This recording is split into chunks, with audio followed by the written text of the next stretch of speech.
I'm also building a computer right now. No worries. Yeah, I dwarves. really wish I were there on a character that had charisma. God damn it! I'm having a whole side of this argument in my head.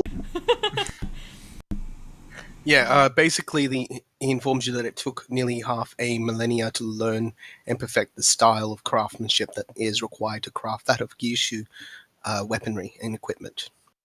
And unfortunately, he fears that a dwarf would spend his whole entire life and barely learn the beginnings.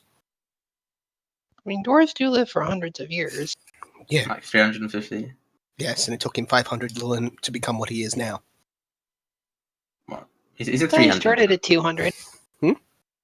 Yeah, he's 500, but he started at 200, so it only took 300 in total. And I'm not there, so I can say whatever the hell I want and not be rude. Yeah. There is a good chance that Grimner is a swifter learner than he was. Well, also, learning from, research methods to make a craft is a lot different than learning one from a master, right? You learn from a master. Also that.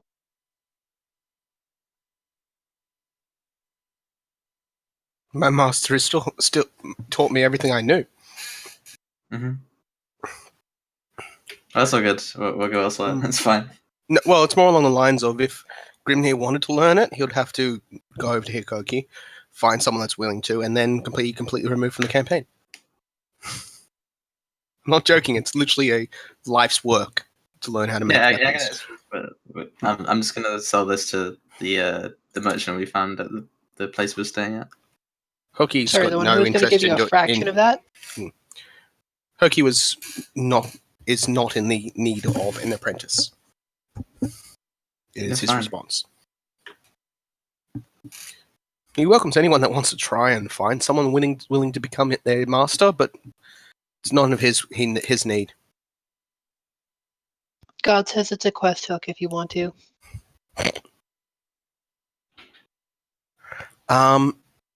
So, the bag on the table is still up for offer. The suggestion of what he could make would be a hammer, a maul made from that thing, and it would cost 100 gold pieces or 2 platinum. And he will be happy to purchase the lower quality one for, what should I say, 30 gold? No, 20 gold. One second, let me just double check. I'm pretty sure we got a better price at the merchant's. No, the merchant was offering 24 for the good one. Really? Mm. Yeah, it was not a fat sack of gold. If you want money for it, take the fat sack of gold. But you should offer him an ongoing business arrangement where we bring him stuff and he equips us with tools as we bring him more stuff than it requires to make our tools. I'm just trying to find what he offers.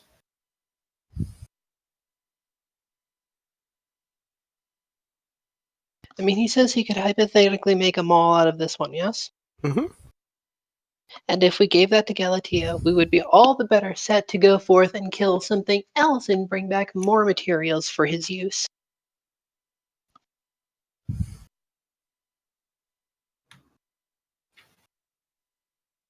We can set up an ongoing arrangement with him whereby we get sweet shit and he gets material for making lots of sweet shit and we all profit thereby. Yeah, 20 gold was the offer for the less than good quality, the lower quality tusk. 20? Not for the high quality one. Yeah, he said that he'll make right now. the whole entire hammer was originally 100 gold pieces with the tusk that would be used as part. If you had brought the rest of the parts needed to make said weapon, it would be a lot lower. It would just be his time instead of having to pay for all the other materials. You may recall that I have a bunch of bones. Those would have helped. But yes, he would make it 80 gold pieces if you wanted to sell him throw in the lower quality tusk. And when I say lower quality, the tusk itself is very solid. It itself is a very still thick thing. It's just nicked, scratched, slightly damaged from the goring and everything like that, but it is still more solid than a Thema. Slightly foxed. So how much gold for all of it? for the if you want to just sell him the high quality tusk. Yeah, really. And the thing, well, he's got the bag on the table, and Esther's pushed it back. Yeah, I'm just asking how much is there now. It is 700 gold pieces. Gold tusks. No, 70 gold pieces. 70 pieces. Oh, 7. Well, I 70 was preferring pieces. 700. No, apologies. I meant 70. I think Esther might need to change her underwear after that. I meant 70. I'm reading the word 100 at the same time as saying that because I'm going over all my backlog of all the information I've already given you. And I read the word Yes. 100 when I was just about to say 70. 70 gold pieces for the tusks. So, what do you think, Esther?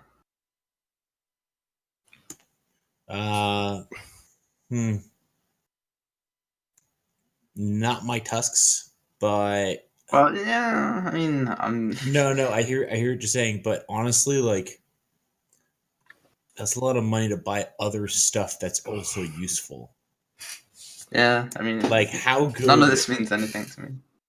Yeah, like, how good could a mall possibly be Yeah.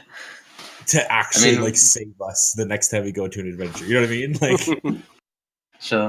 You take the beast's strength and you make it your own with these weapons. that's cool, but it's not as good, but it probably, won't save us like a dozen health potions would. Just as an example. Oh, and you got the 20 gold and you can keep hold of your superior quality tusk.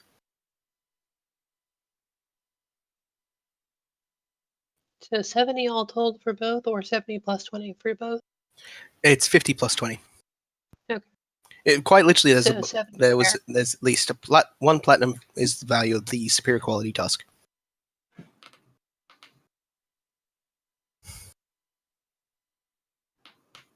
You fucking rolled a natural 20 on harvesting the first tusk. Like a boss.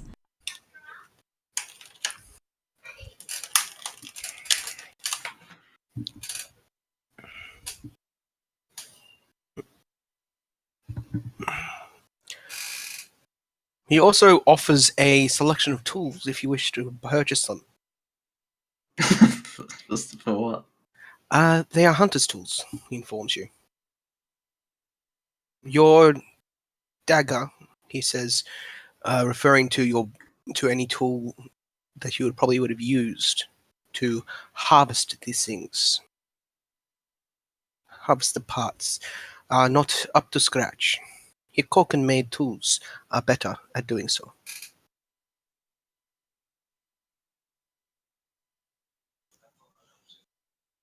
And that value is Well, 20 I gold mean, pieces. I don't know how often we're going to be, fighting Magi beasts. I mean, we've only done it once. I don't know if we're going to make a trade out of it. No one's Also, been if back to you, Venturer's Bold.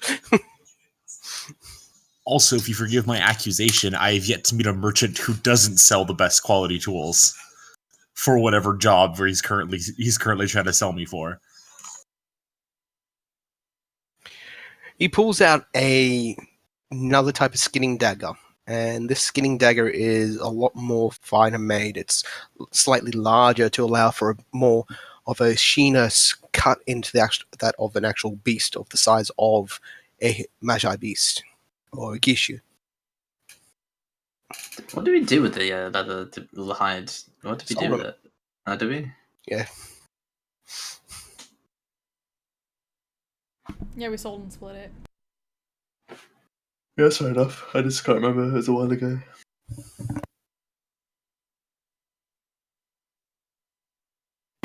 But yes, the tools themselves, in game terms, would give you a advantage on skinning an actual Magi. Well, I mean, helping does that already, right?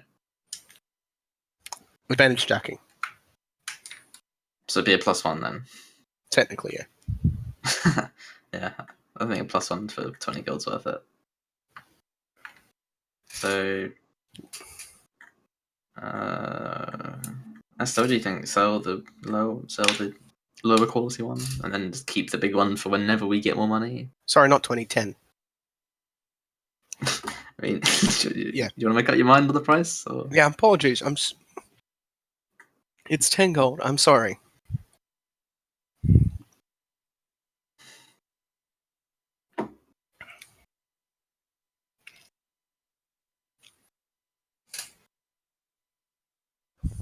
Chris, are you using push to talk or voice activation? Voice activation. Sorry, this is me eating coming through. Apologies.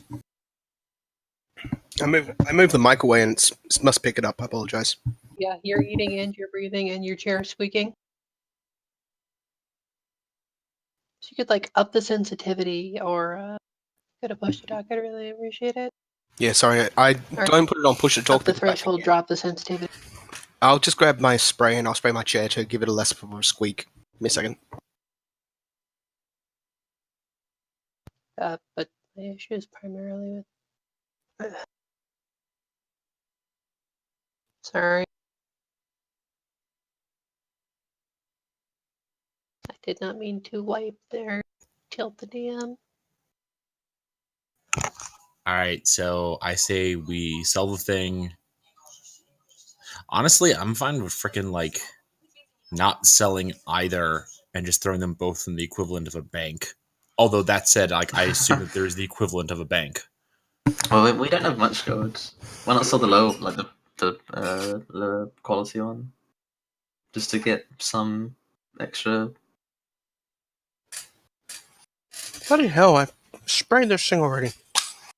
Yeah, can you just go to push to talk or set your Yep. threshold fire? That solves all of the things rather than one of the things. It is the least of the things to me.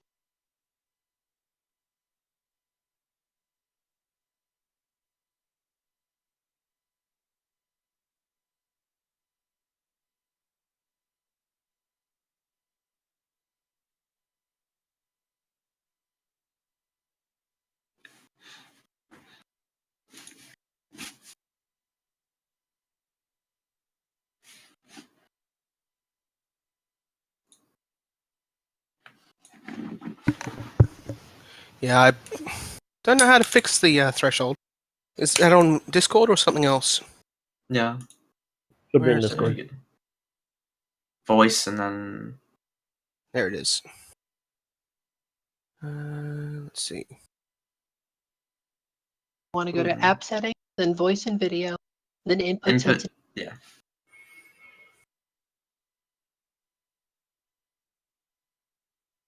The higher that's set, the more you will need to be loud to set it off.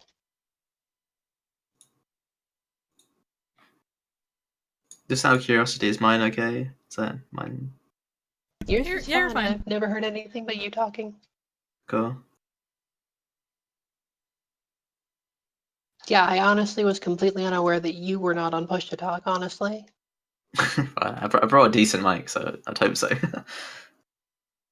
Yeah, my AC Yeah, well- is a little bit too loud, so I always just use push to talk directly on my Yeti. Yeah, Yeah, mine's a rating habit because we don't want crosstalk.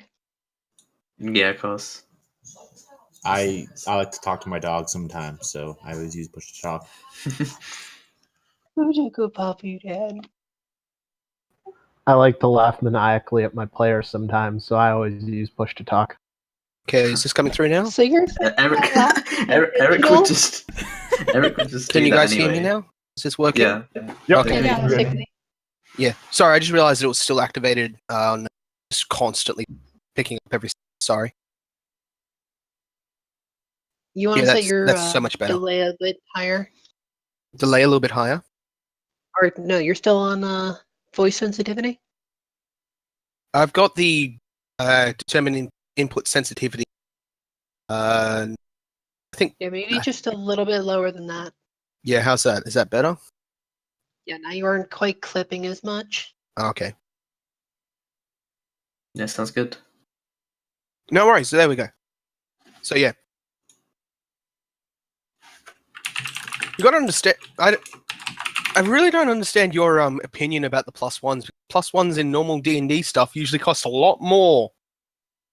You got to remember that 10 gold is 100 gold, and that's cheap compared to what would normally be in vanilla plus one. Yeah, I was just rather just keep the money than spend it on a plus one. Easy as. But yeah. Yeah, that's the thing I have in general with this mall is like even if we dump all our money on it, it's like No, You- I wouldn't mind the mall, like depending on how, but just He's talking about like, the hunter's tools. Yeah, the hunting tools. I wouldn't. no, spend I money get on. that, but also 10 gold will buy you a lot of like other small bonuses and ease of life stuff over a plus one in one particular specific thing that Sure. we might not even encounter. Yeah. Our first payday ever. Sure.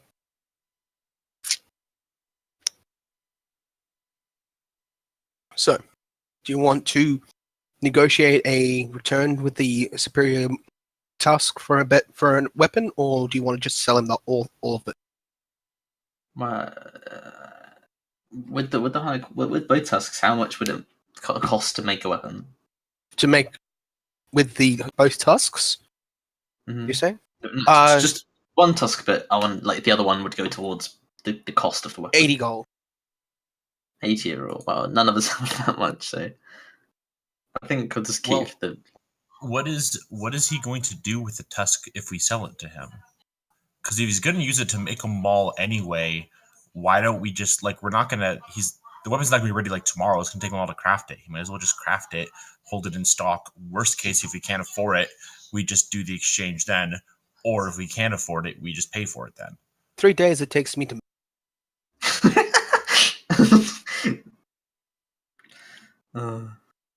So 300 years to master, but 3 days to make. Yeah. Okay. Trust me, it'd take a lot longer if you were just learning. He's a master. No, wait. On one 3 hand, days wow, for a but on the dagger. other hand, I've seen enough clients from Hell to know that that's kind of a thing with design and art.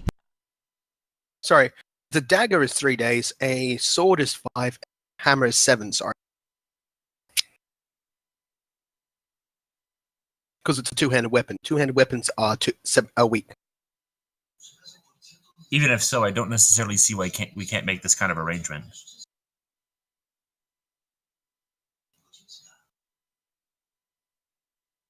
Be like, Yeah, here, you- be back.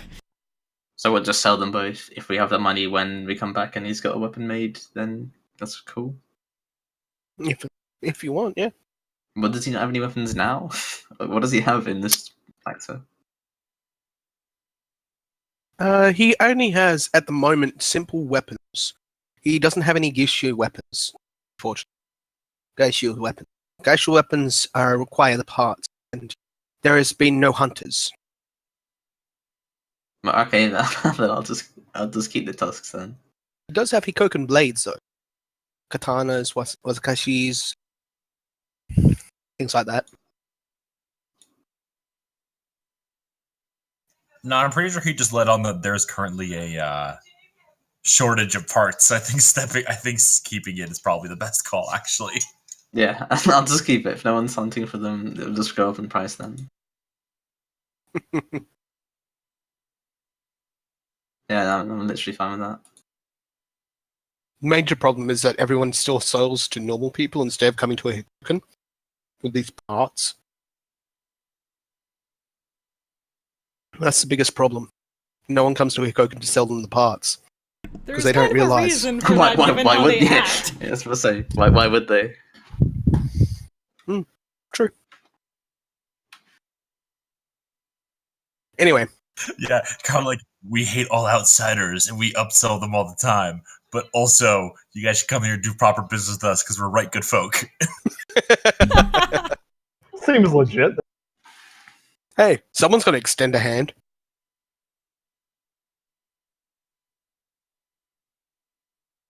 Anyway, so Need one you of the take the good 70 ones. gold, or do you just take the 20 gold? No, neither. I'll just take my tusks. And you said 10. It wasn't 20. No, it's 20 for the tusks. It's 10 for the hunters. No, you said the lower quality tusk was 10 gold rather than No, 20. it's 20. Right? No, it's 20. The What? hunter's tools is 10 gold. Okay. I was correcting on that. That's the price that they should have been. 10, not 20. Okay. Superior I wouldn't mind tusk 20 is gold. 50 gold pieces. Sure. I'll take 20 golds and then I'll keep my superior tusk and that's that. He pulls back the bag, reaches in, pulls out a good collection of coins, and pushes back the bag.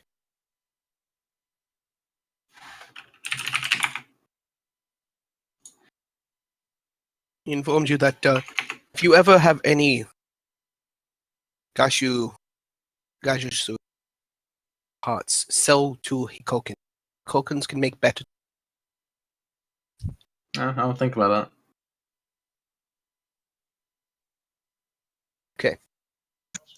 Esther is gonna smile widely and bow slightly and tell him that she will take his word under good heed and thanks him for letting both of them into his home. And He then chuck- makes an exit. He And chuckles gives him a slightly crappy because cookie and then goes.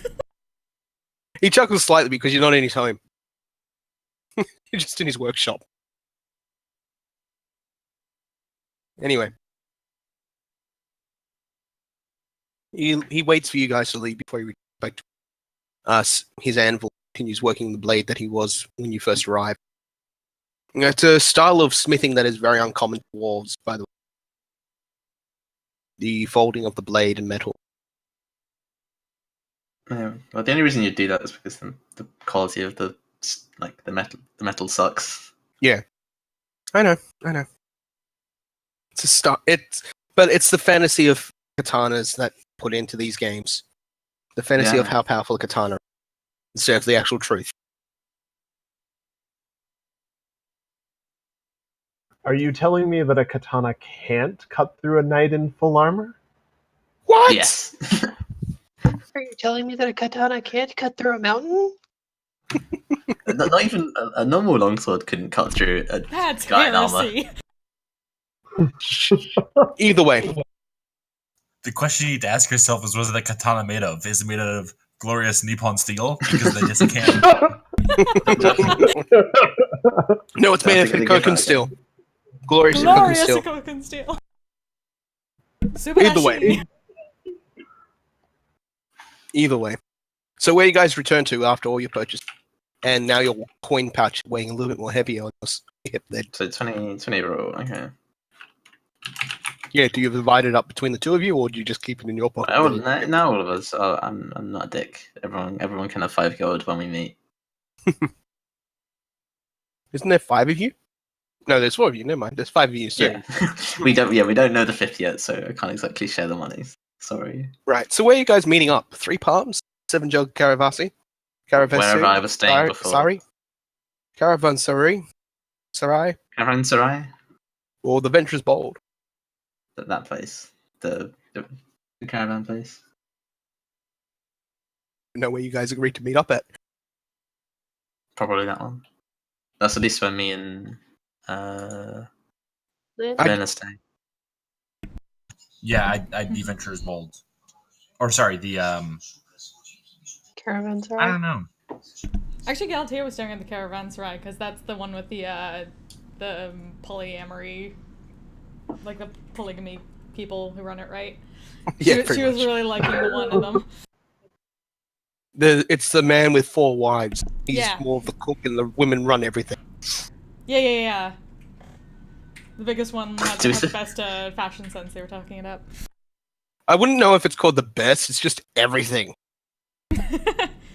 Well, she understands it's fashion. red. How about that? All of it's red. She's got the big red lips and everything like that. She's got like every single finger has like 10 rings on them. Yeah, Galatea understands that.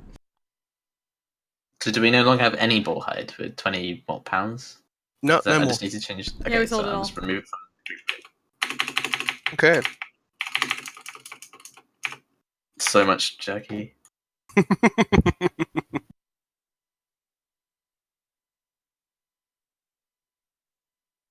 It's Burufengo jerky. That's what you were told. The smaller ones were called Burufengo. Oh, and if anyone was actually wondering, no, there was none of the Agami stones within the Burufengos. The what? Yeah, we didn't see. We only saw one in the big one. It was only in the big guy, Mm-hmm. not in the smaller versions.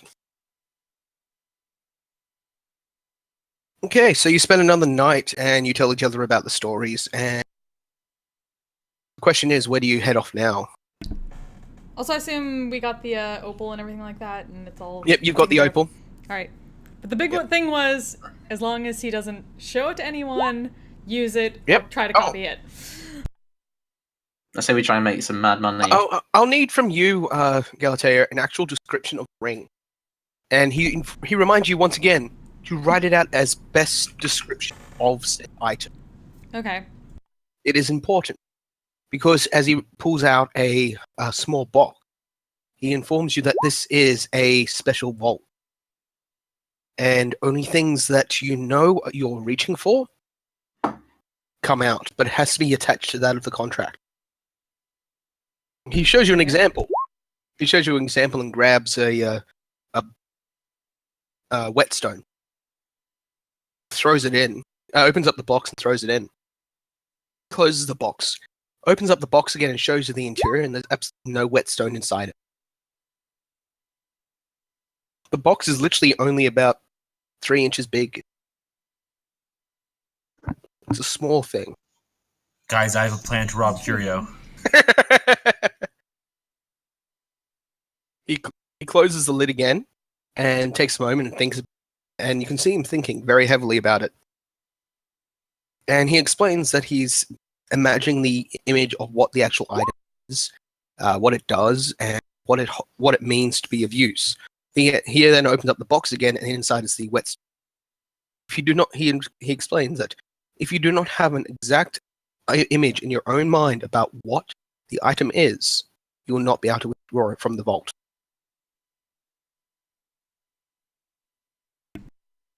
That's certainly of no problem to me. I've had this my whole life. Then be aware that only you and I will be able to remove it.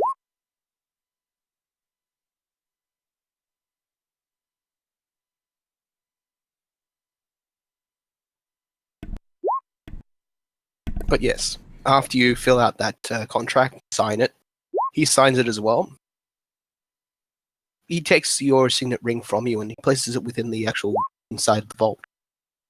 And when he opens it again, you find that the ring is missing. It's no longer in the interior of it. And he assures you it is in safe storage.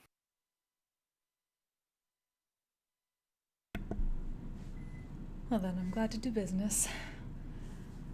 Indeed. And he rolls up the contract and puts that inside the vault as well. I and the rest of my house never forget those that do us a service. Same Nor with mine. those that do us a disservice, but I believe you are of the former. As is my home,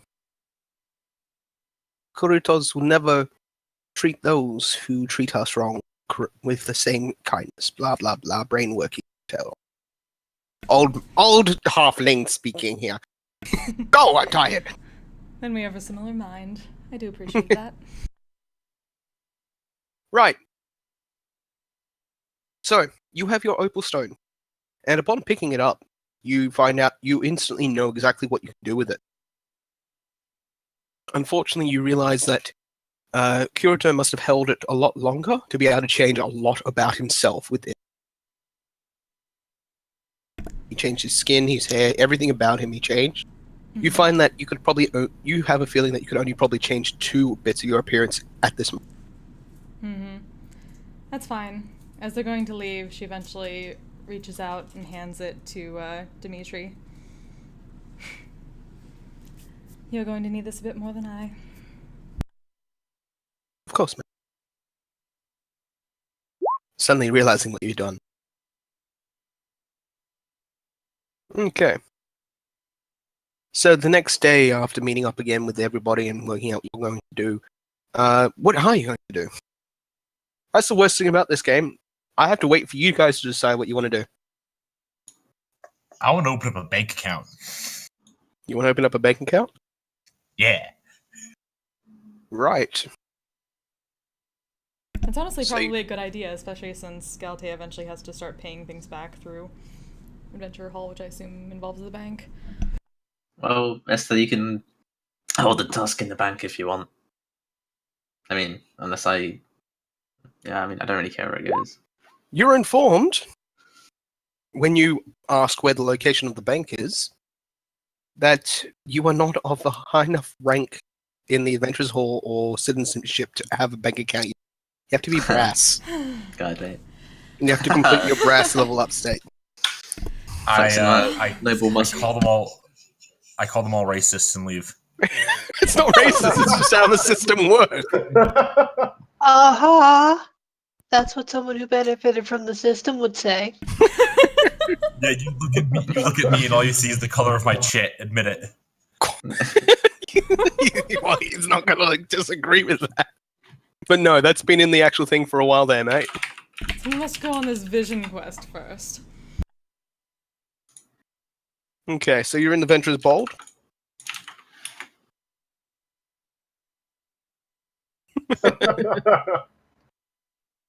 Two things to note. There is still a ongoing competition known as Eagle's Challenge. Yes, I think everyone was talking about doing that. Yeah, let's do it. It's a 1 gold piece entrance fee, but it's a platinum piece on succeeding. Sounds good to me. Able to complete it.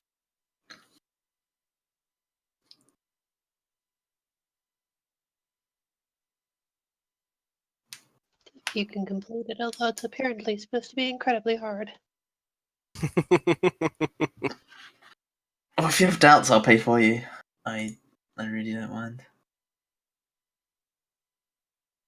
If you are that confident in our ability to win.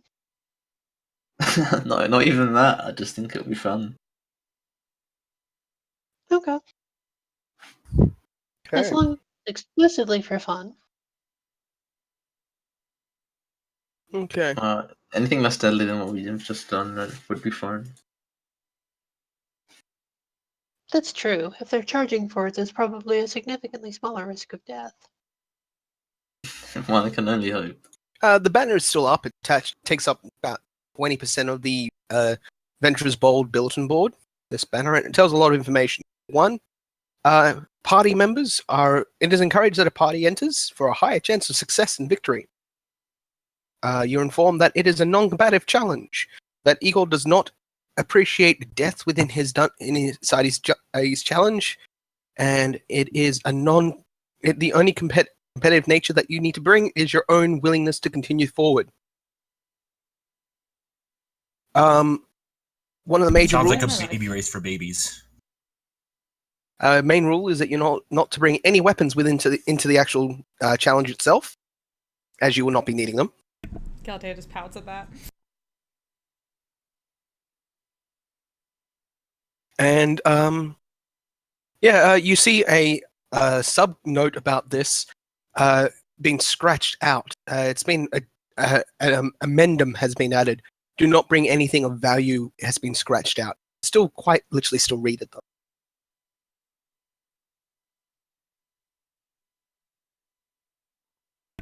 Galtea pouts again. It's been scratched out, so that's no longer a needed thing to worry about. Or possibly someone wanted to rob people inside and scratched it out.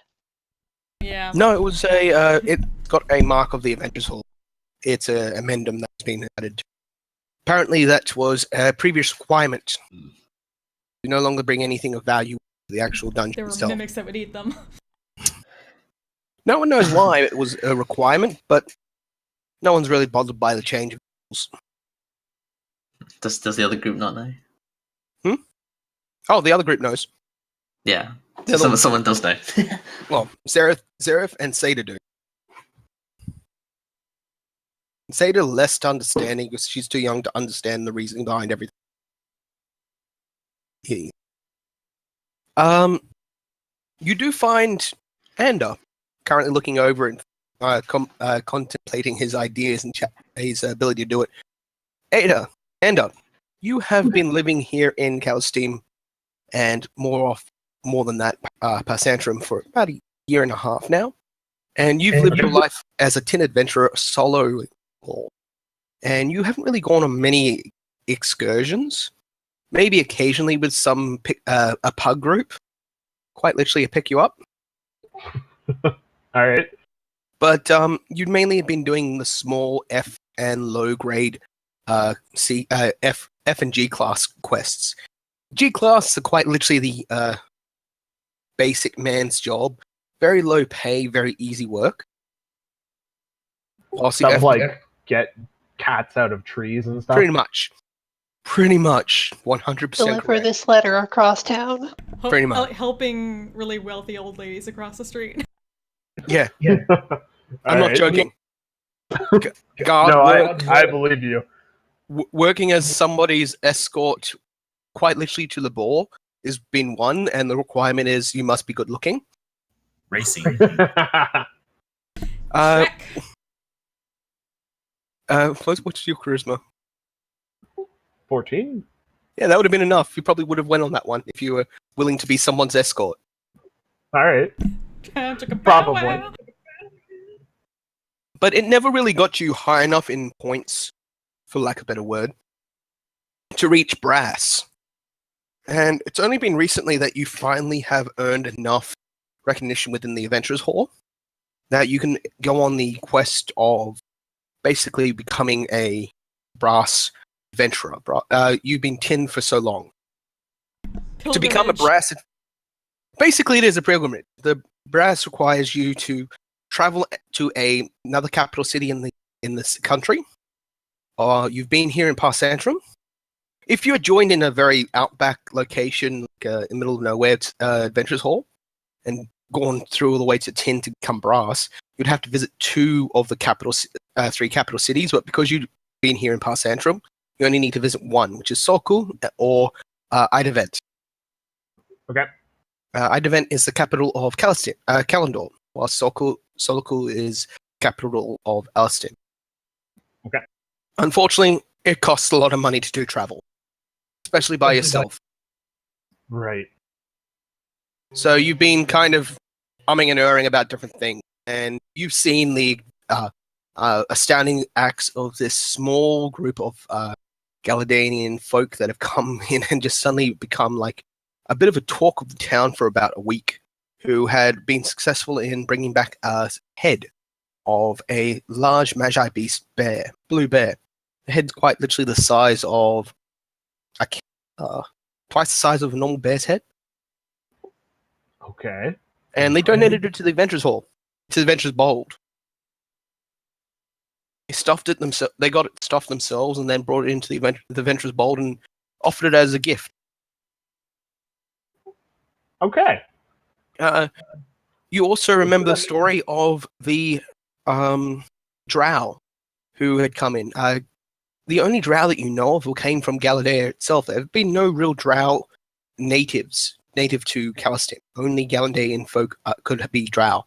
And quite literally, the amount of drow you've seen back in Galadea probably could have been enough to count on all hands and feet. In Calinstime, barely one hand is needed to count the amount of drow. Okay. They are a rare race in themselves. But apparently, when Eagle's Challenge started at the beginning of the month, this group went off to go challenge it basically in the first week, and they won. And this amendum that has happened, prizes have changed. The sign used to read that of win the prize of your wildest dreams was the original prize, but that has also been amended to $1 1 gold piece entrance fee, 1 platinum victory prize. And you've been thinking about going off to yourself to do this to get your funds and that you need and everything like that, but unfortunately, you're not being sure about it. Okay. But you do see this other group, and you recognize a few of them are definitely Galadea folks. A woman that is Bathurium. Very easy to pick them out. They have that slight tan skin in the way that they walk. The Bathuriums are the Roman and Greek folk. Okay. They're And just kind of coming into the adventure hall? They've probably been in here talking for a bit, probably even looking at the Eagles Challenge themselves, and you see them from a distance. Let's see. You can see the Bathurium woman, and beside her, just behind her off to a side, is a Fellborn. Fellborn are tieflings. Okay, gotcha. And he's wearing a... What does Dimitri wear? He's got that full butler outfit. There's the picture. Let me find it Yeah, again. a full butler outfit. And he gets Okay. one of those collars. Hmm. Could I had to?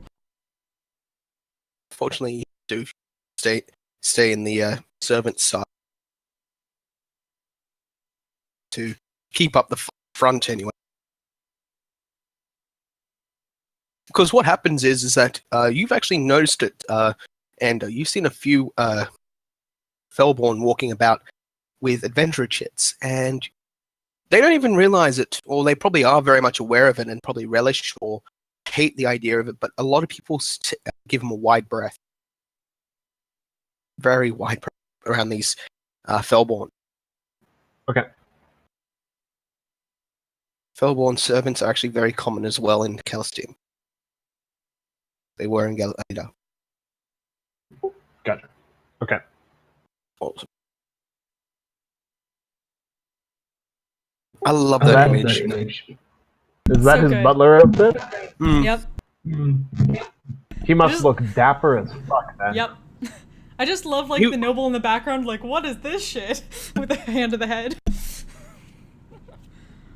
And the hilarious thing is that because she chose to say the words, he's one hell of a butler, he became a Fellborn and actually became a PC character. And he has like crit a shit number of times. Yeah. My personal I think he favorite might is actually the. crit the most. I haven't been keeping track. My personal favorite in that picture is the dude on the right who looks like he's just like he's about to faint. Like he's like almost off camera. The one who's hiding Freaking behind the woman's head. Yeah, the one who's He's expecting the freaking entire out. tray to like fall on his head or something. Or he sees a ghost up on the ceiling. Anyway. But yeah, this group are currently looking over the Eagles challenge, talking about themselves, about going on.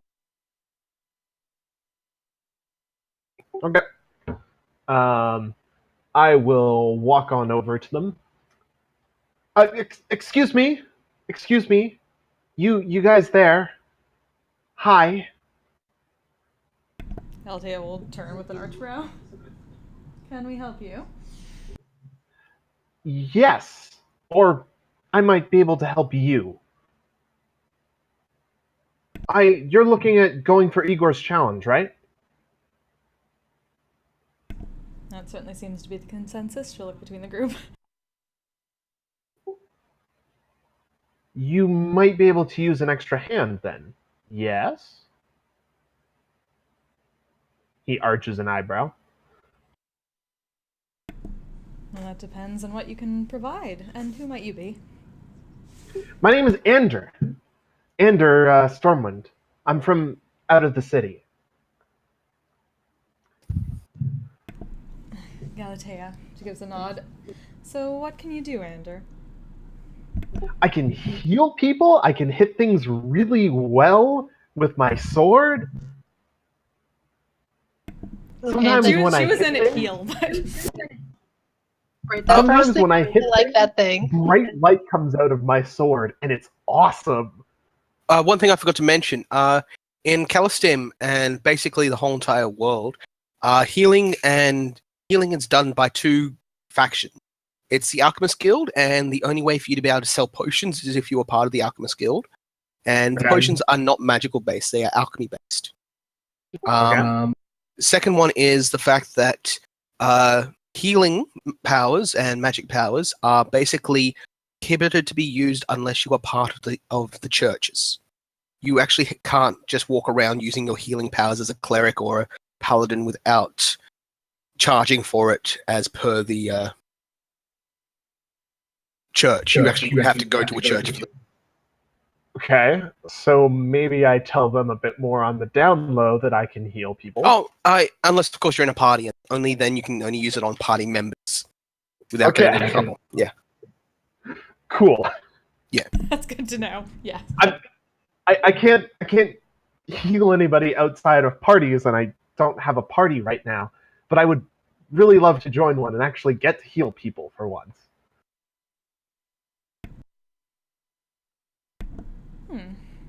You certainly make an interesting I case. stand by what I said.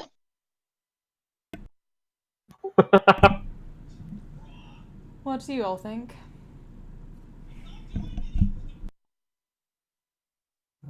Yeah, sure. I would hope you A would be little. looking forward to Grimnir. Grimnir is a bit death prone. Well, I will be sure to help you out then, Grimnir. Yes, that's right. I think I've died at least twice.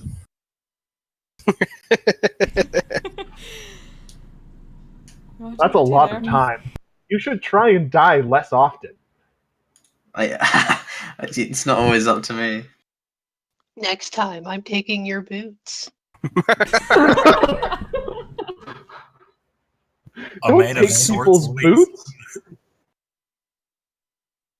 The interesting thing is that the healing, the bonuses of being able to be revived from your chits has been used both by Grimnir. He's out. Literally, his next time he goes down, he's down. Unless, of course, he gets a new chit by then. There's no way to recharge it? Nope. The only way to recharge it is to upgrade it. So we need to get to brass rank.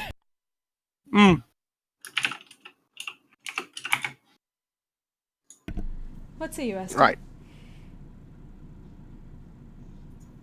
I don't like the idea of splitting gold, but clearly he is a man of great ability and wisdom.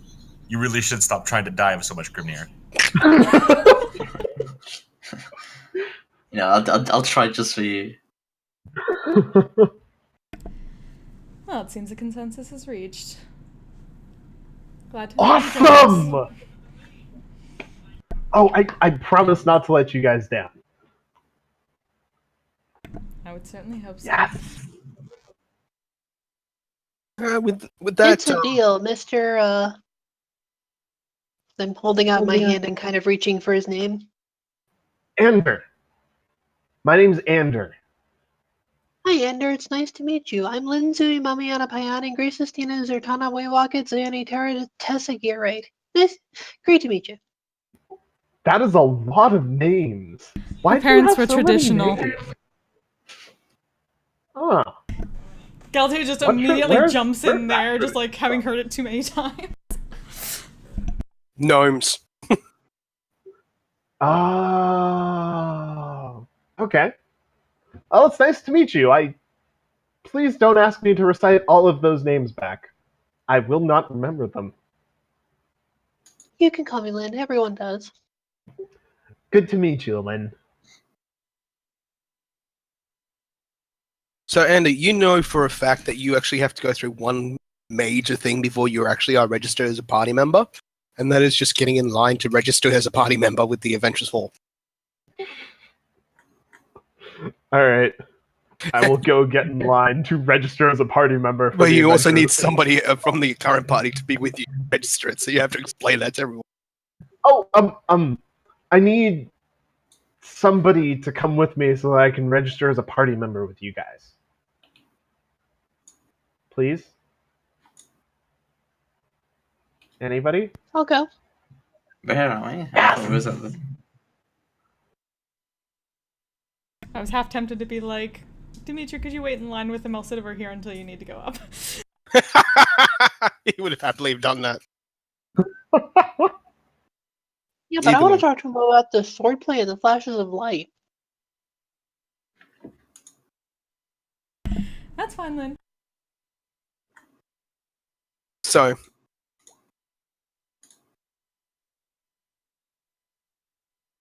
first party that might be actually willing to keep you. What did you do? Don't worry, if you keep Grimnir alive, we'll totally keep you. That is a good It's your only job. The amount of It's the amount of definitely pugs job that you've number one. the amount of pugs that you've joined.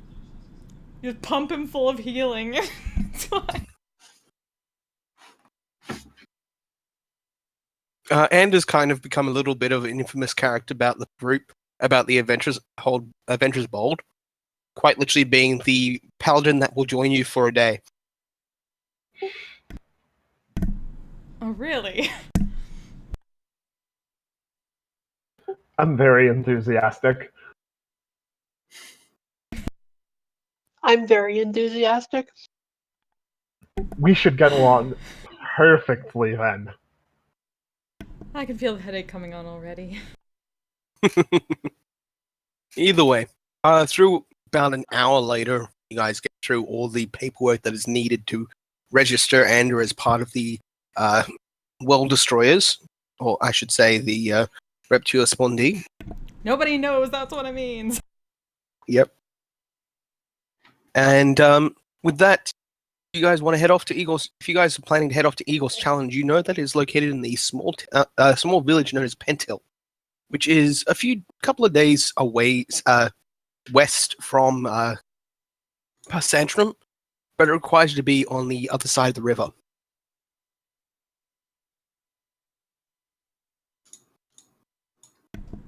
Meaning we have to go through the Imperial Quarter again.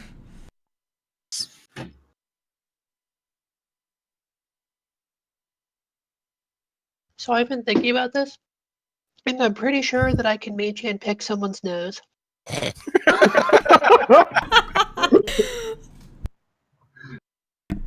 Try it and I will end you. I just Try it really on, wanted to get up Andy. the nose of the snooty nobles. Try it and I will end you. Oh yeah, that's right. You're one of the snooty apples. No, she's a one of vain the noble, cool that's ones. different, but... See, that's the thing, is she's amazing. She's super cool. They're all like, oh, you can't do magic here. Oh, you can't have music here. Oh, you can't sneeze here. Galte is just like, fuck off, boar, boom!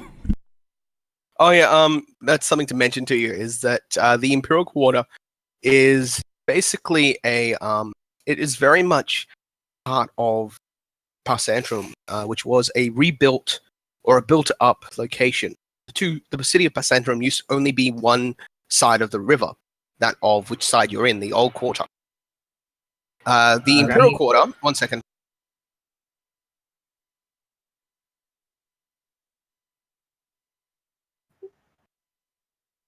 Thank you for telling me about adjusting the microphone, because otherwise you would have just heard that plane really badly. I live underneath the flight path. Ah, gotcha. Right near the Excellent. airport. Anyway, the Imperial Quarter itself was built after a Bothurian conqueror. The giant Colossus statue that is located in the center of the actual thing. You can actually see him on the map. Can you see the giant Colossus statue? It's made of bronze, and it's a Bothurian dressed man. He's even got the wreath around his head and everything like that. And Okay. he holds a sword aloft. He apparently was the conqueror of Passantrum, which made the city of Passantrum a city-state in Calinstime, technically a third nation. And the Imperial Quarter was built up from a small Caledonian outpost that was originally here to monitor that of the Alasteam city on the other side of the river, to make sure that, well, basically the Alasteams couldn't make use of the bridges. The island in the center as a staging point for fighting, blah blah, war bullshit crap. You know, that type of thing. But the Imperial Quarter is very much heavily Bothurian-esque styled things, like Greco-Roman. Okay. Problem is, so is the political nature of the Imperial Quarter. The higher nobles have like a forum, and in those things, there's usually some sort of ruling that passes every week where a ban is placed on the Imperial Quarter, basically prohibiting a certain thing in the actual quarter. Ideally, it's to offer an idea of changing the rules to make it better for the whole entire city. Unfortunately, this allows the nobles to literally ban for a week something that pissed them off that day. They banned adventurers You see coming what I in and mean out about one this time. new thing? That ban is still actually in effect. God damn it. It's only been 2 days since you arrived back. See? You should totally have let me gotten up their nose. They would have banned magic instead.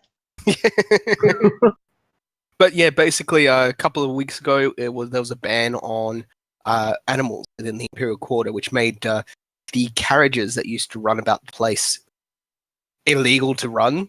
So everything was pelicans or foot. So yeah, the Imperial Quarter had a bit, and it was basically lifted when someone goes, "Dude, this is bullshit. We want our carriages back." Sounds about right. Yeah. Yeah. So we gotta wait for someone to say, bullshit, we want somebody else to do stuff for us. Yeah, I know, right? So yeah, there is the challenge of trying to pass through the Imperial Quarter, or you can get a boat from that of the Mercantile Quarter, or the dock ward to get a lift over to the other side of the river.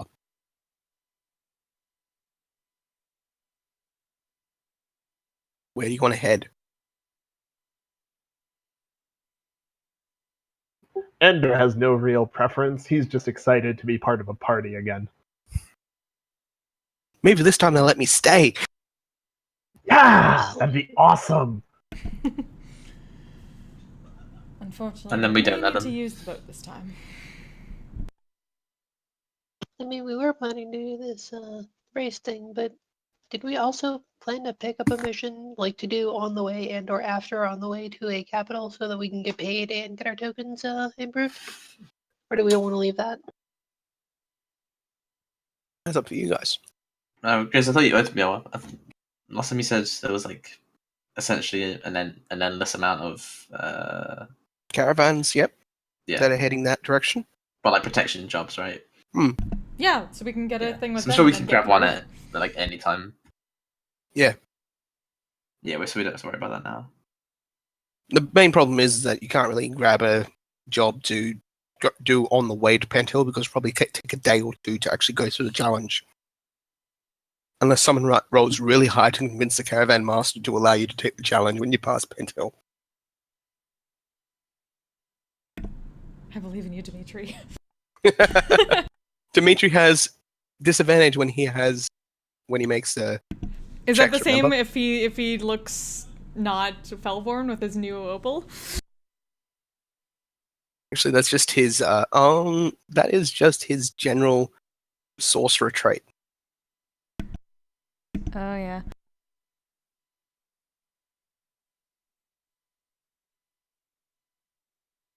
That's some weird magic.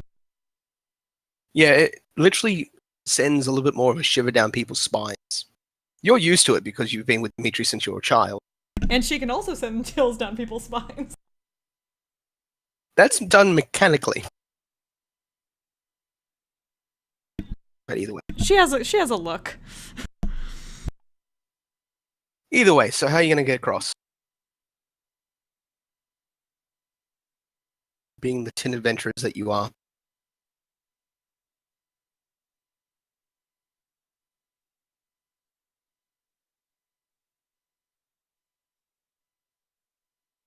Mercantile Quarter or the dock?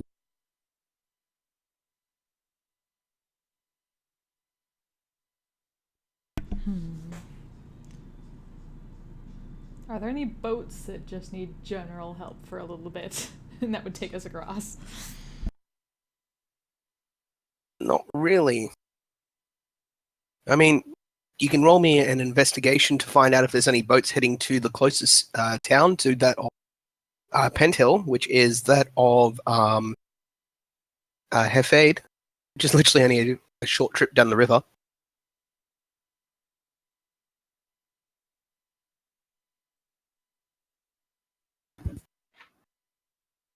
In fact, you could probably get a trip, a ride down to Hefade if you go to the right thing. Fuck yeah, Dimitri. Rocket?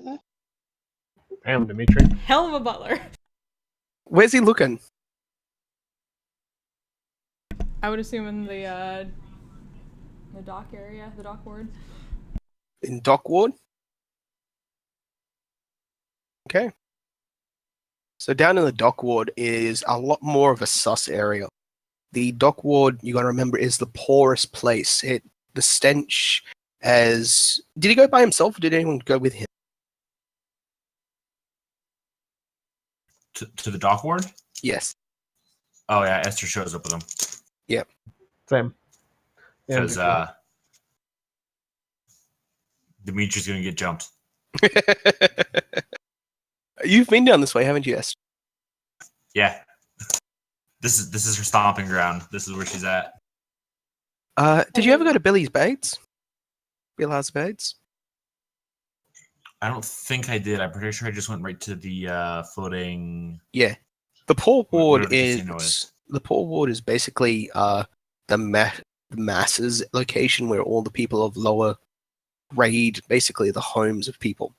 It's not the best place, but the Dock Ward itself, like a contrast of a commoner's place to the you're in the shits place. Literally passing through the gates between the two wards is quite literally a sudden step. The homeless people triple compared to that of the poor ward. You see people being downtrodden everywhere by what seems to be gangs of gnolls and men who seem to be having like arguments amongst themselves. Sometimes as you pass them, they pause and watch as you guys pass, especially with Ander following. And Dimitri, of course. Dimitri looks so much out of place. But yeah, as you move through the area, you notice that Esther, you're very much used to the idea of what is to be in a real gang-filled area, and you just are feeling it all around you. You could almost draw the line on the street which separates two gangs from the two groups that seem to be glaring at one across the street from one another. Yeah, I assume there's like thieves can't signs and stuff around. Oh, there is a ton of them.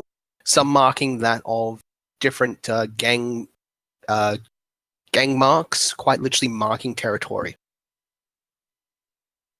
You have a feeling to the trip to the actual dock itself, the actual area itself, you have a feeling that you pass at least 6 different gang signs.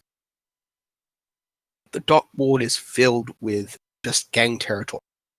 And every now and then you will all hear a scream of someone getting stabbed and stuff like that. I'm just asking, would you have asked for backup before you head out to this place? Because I would go with in that case. Yeah, I guess that was the thing, like, Galteo was mostly figuring, like, which is the best place for getting this, and if that's not it, then it's probably somewhere else, but otherwise... Quite frankly, Esther thinks that Galatea's too speculative, Lynn's a weirdo, and Grimnir carries a gold chit. So all 3 of them probably don't belong here. Oh yeah, hell no, Galateo was not going down there. Mm. You already knew the general recognition. She's even a little wary about Anders being there. Yeah, Anders just sticks out like a sore thumb, like a puppy being surrounded by gigantic happy-go-lucky little puppy going, oh, what's that? Ander is the group mascot now. He is the puppy. Not saying that you are, but that's the instant image that I had in my head from the way that you've given me the picture and the way you've been acting since. He heals Grimnir and gives him pats. But quite literally, it's like a puppy surrounded by Doberman. Except the puppy has a sword. Yeah. Plus also you're a paladin, so that's also doesn't bode well. I'm wearing a big symbol of Asdis on my shield. Yeah. Which I believe I actually had an image for. Awesome. Asdis's symbol is a beam of light piercing downwards. Send it to this one.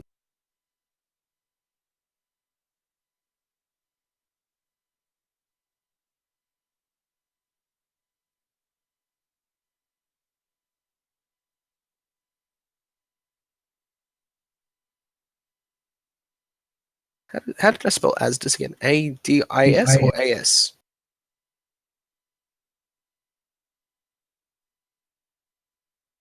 A-S-D-I-S.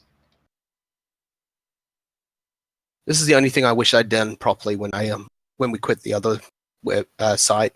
Save everything. Just pissed off that day. Forgot to save a lot of things.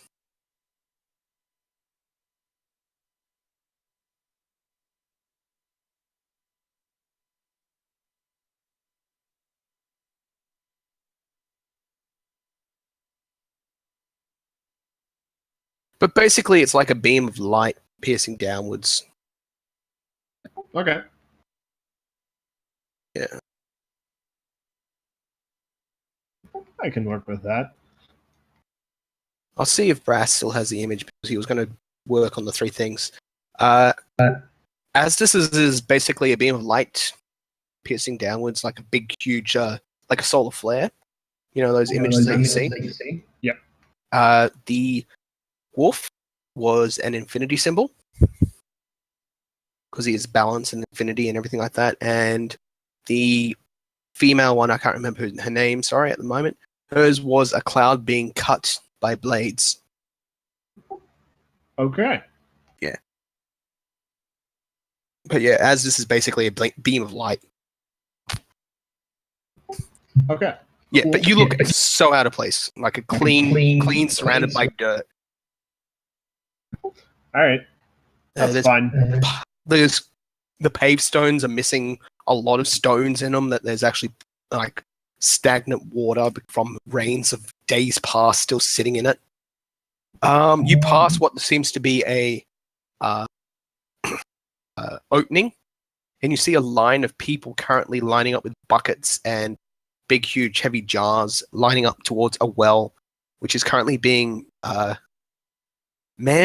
surrounded by 4 gnolls and someone with a chit reader.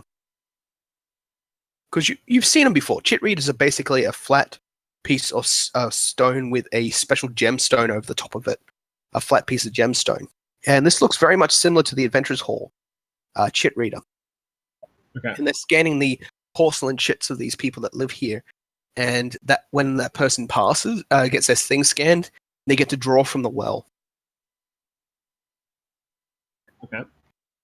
But yes, Wait, Is- can I roll an insight? yeah, sure.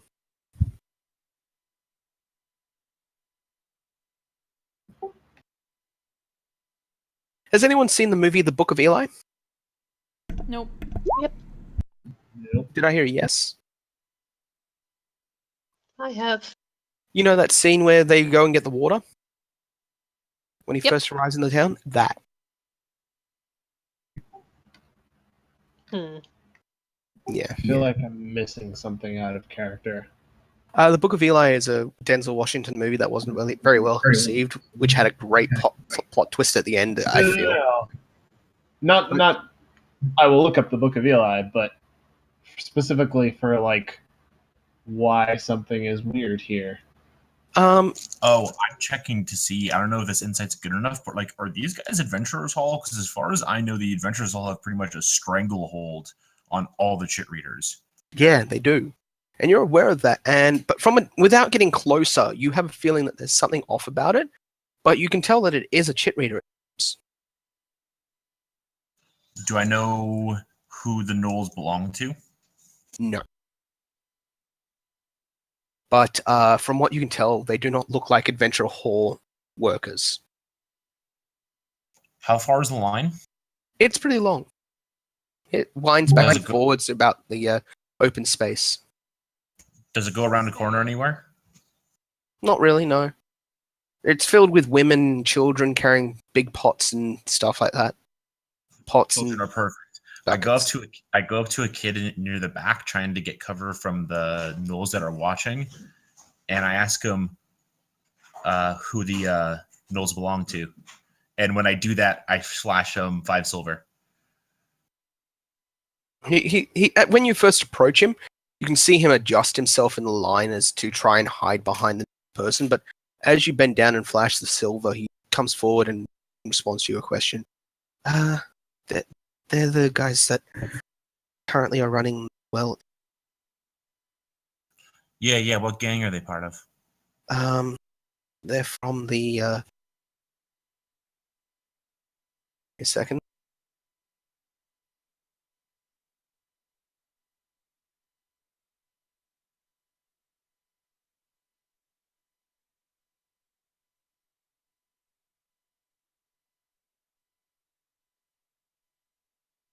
They're from the slicers. Oh, sorry, you cut out in the middle of that. They're from the brass slicers. The brass slicers. Do they all have readers like that? No. Just the Then I have- slicers? Then I just have to show them personally shit, and they scan it in water.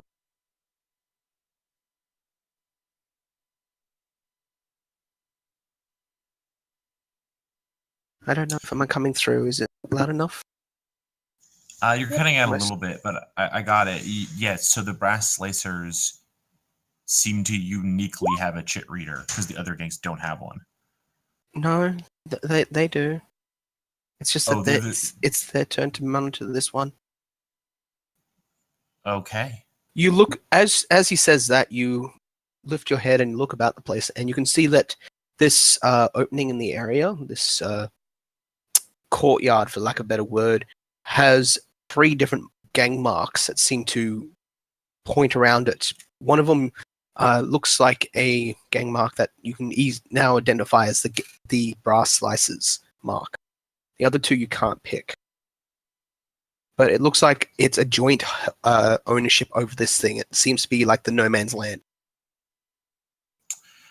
Esther's going to say, 5 silver means 5 questions. Who are the other 2? Who are the other 2 signs? He points to the one over on the left, and he says, "That's When the gold." he starts to put up a point, Esther's going to put his hand down and say, "Pick 2 spots and tell me in between." Okay. So he doesn't point directly at it. He points at 2 random things, and the spot in the middle is what we're actually talking about. Right. So he does so, and he's saying that's the gold bloods, and that's the copper rebels. No, sorry, not the gold bloods. I can't do gold. Because I got the gold already. The copper ravens.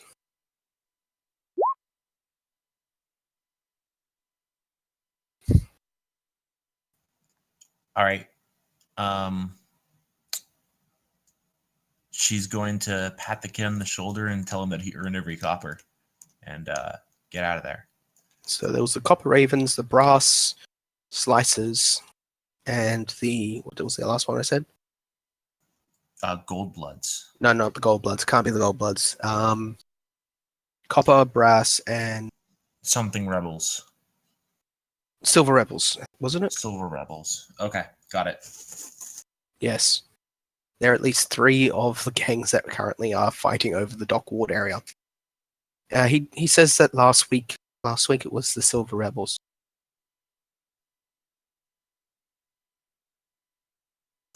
Yeah, but we all know that who are the guys that own the casino? They're the kingpins around here. No, they're not. They're the kingpins of the poor ward. They run the whole poor ward. Dock ward is basically a mesh pit of these gangs trying to become the best to own the dock ward. Got it. All right, then I'm gonna go away and Okay. go back to the group because I'm sure someone's watching me already. Oh yeah. Me and Dimitri have kind of been wandering around being conspicuous away from you. As Trying to as Esther walks away, what's the name of Anders' church again? Anders Church. As- Oh, Asdis. You recognize that as a Galilean church. It's one of the 3, the Trinity of Anuin. As she walks away, she's going to say loudly that she hopes that the light of Astis shines down on this young boy.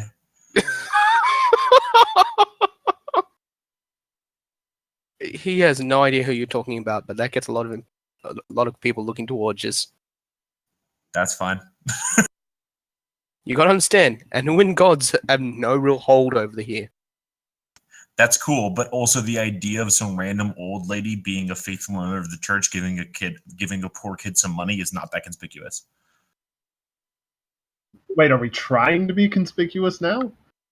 Well, now she's trying to give herself a plausible reason why she went and talked to this kid. And the That's plausible fair. reason is she's just a faithful old lady, because she's an old lady. She's just a faithful old lady who believes in the church and saw poor kids suffering. Of another nation, of another country, a continent's god. Light shines down on all of us, friend. I really Have you heard the Tale of Bowie? Either way, yep. Like, it's really hard to draw the lines of where these gang marks territories are on the dock wards because they move every day. It's like huge amounts. There's like 7 of them or something like that. Fight over the dock ward.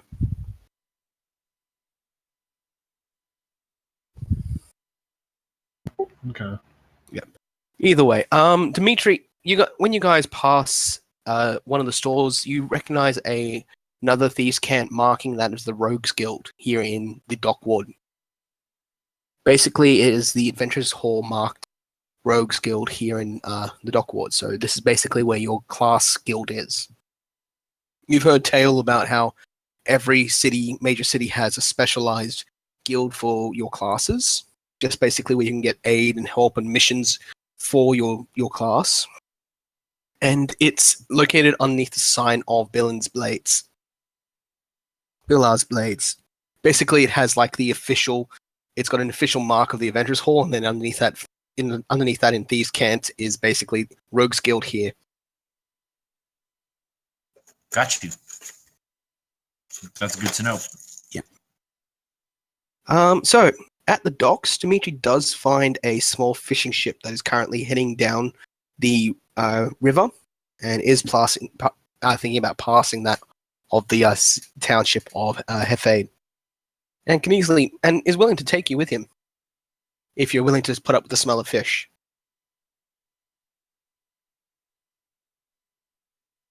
The boat is a pretty big one, probably would fit you comfortably, or 6 of you, but not like you only got your own special things. You're all on the flat. It's an open top deck boat, about the size of a dinghy. But I mean, Esther has no problem with this, but she can immediately identify people who would. Yeah. Neither does Ander, but but it costs you nothing. It's an old man that's just willing to take you guys down.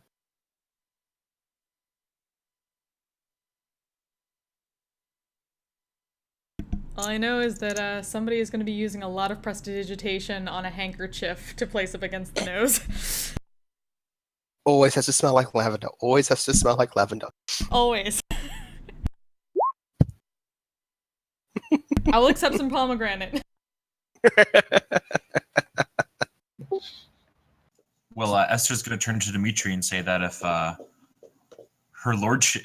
Dimitri thinks that her lordship will be fine with this, free is free.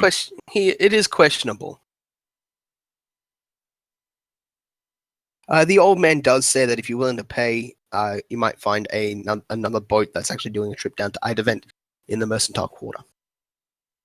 If you need a more fancy-dancy boat. It's questionable, but he also knows that if it's what they need, Galatea will deal with it as long as it doesn't, like, mess up her appearance. Which it probably shouldn't. The fishing boat? He would need to cast a lot of prestidigitation to clean her clothing after. Yeah. Because you guys can see the boat, and it's literally a fishing ship. Hey, there can be 3 things at once.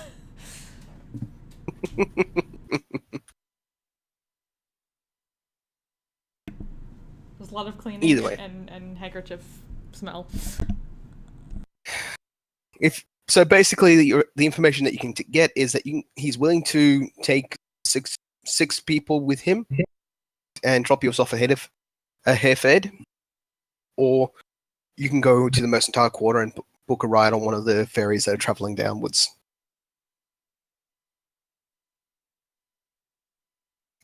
How much does he usually make in one pull? Oh, fish. Like, on the trip. Like, how? Because I'm assuming he's gathering fish, and that's why it's going to smell. Oh yeah, he's off to work. Oh, he gets a good haul every day. Probably going to be out for 3 days. Get his harvest in. No, he doesn't live here in Parsantrum. If you ask him that, he lives in Hefade himself. He's going back home. I just sell here. Well, I'm just thinking that if we basically like pay you with some extra what you normally haul in on one of your expeditions, maybe I'm a you can trawler. just take. He tells you he's a trawler. Quite literally, it's a net out the back. Floats down the river, grabs whatever fish he gets, sells it at the town that he's at. Okay, got it. Because this river connects directly to that of the ocean, it's very much full of fish.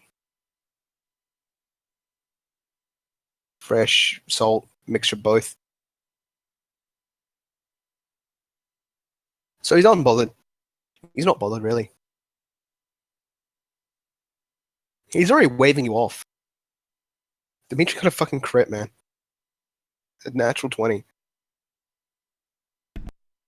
Like a boss. So yeah, those are your choices. Mercantile quarter for a ride in a proper ferry, which would probably cost you 20 silver per person. Or a free ride on a fishing trawler. I'm fine with the fishing trawler. Esther would prefer the fishing trawler. I'd be fine with the fishing trawler, but it's not as cool as sand skiffs. No, nothing's cool skins. Andrew, did I tell you about sand skiffs yet? You've never been to Calinstime, which is the giant desert. So you have no Galatea idea will what she's hate talking it the entire time, but she'll just have the handkerchief over her mouth thinking about vengeance the entire time. Sounds like a good one. What am I doing this for? What am I doing this for? Damn you, Val. Damn you, Val. Okay. Damn. This one. Oops.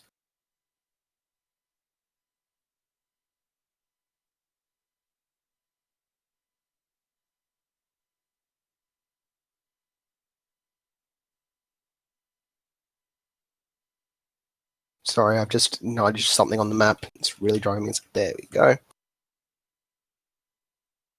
we go. Hate when I put something on the wrong layer. There we go. Right, so.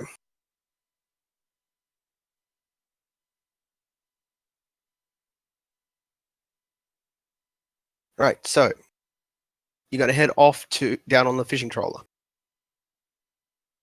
About a day passes as you travel down on the fishing trawler, as you guys all experience your few moments passing through the dock ward, but kind of stick away from all the problems and you don't get much of any harassment on the way back to meet up with this old man.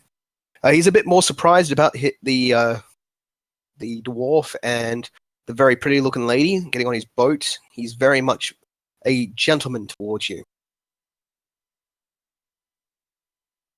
Galatea, super creepy old gentleman man. Yeah, of course. She's used to that at this point, I think. But either way, the boat ride down to Hefade is quite easy. You telling him that you're heading off to Penthill, and when you tell him that, he says, "Oh, I could easily drop you off at the crossroads instead of taking you all the way down to Hefade. That'll just take you too far off." At which point you do get dropped off here. Where's my party token? Just grab this map.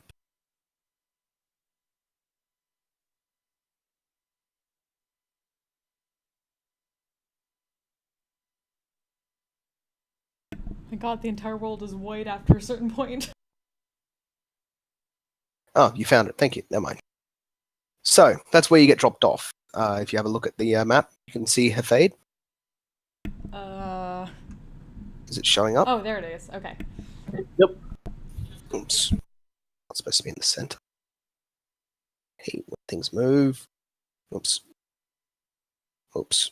Oops.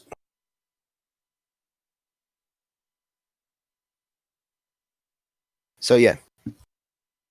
It literally only took about half a day to get to here where you are now. And you're informed that Penthill is just down that road as he points inland, and you can see what looks to be a hill mountain. It's not really tall, but it's not really short in the distance. It's a Hilton. It's a Hilton, yes. Like it doesn't crest high enough to be a mountain, but it's too tall to be a hill. I think I see Paris. Yeah. But you're informed that's Pent Hill.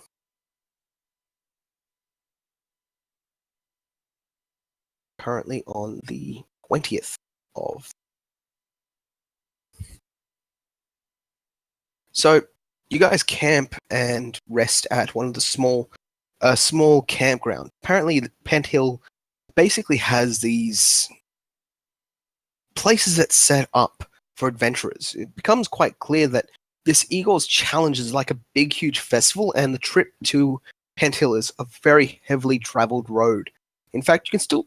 It's not as much as the first couple of weeks of the thing, but apparently there is still a lot of foot travel along these roads that embellishes upon farmers setting up camping grounds on their most furthest, closest to the road area, or pastures, I should say, and they rent it out to adventurers traveling down the roads and such. Guys, we're going to capitalist Burning Man.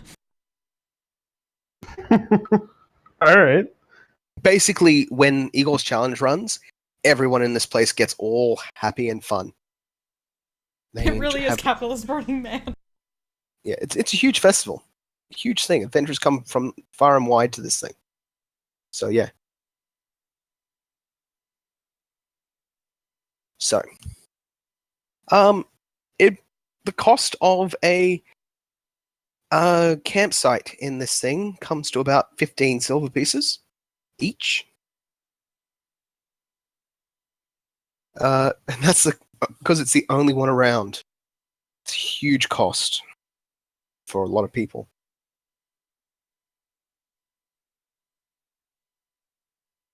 Are we willing to pay that, or you want to do something else?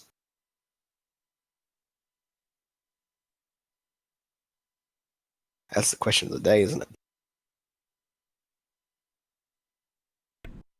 Yeah. Sorry, not 15, 10 silver.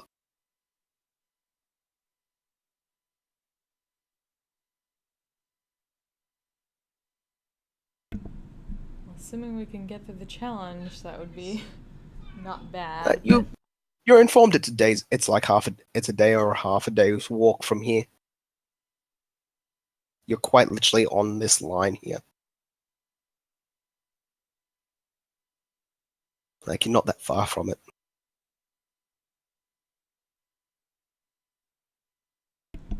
I'd say You could push through the night and get there in the morning, but you'd be too tired to do anything in the morning, and you'd have to camp. I have to use the inn or camp outside Pent Hill.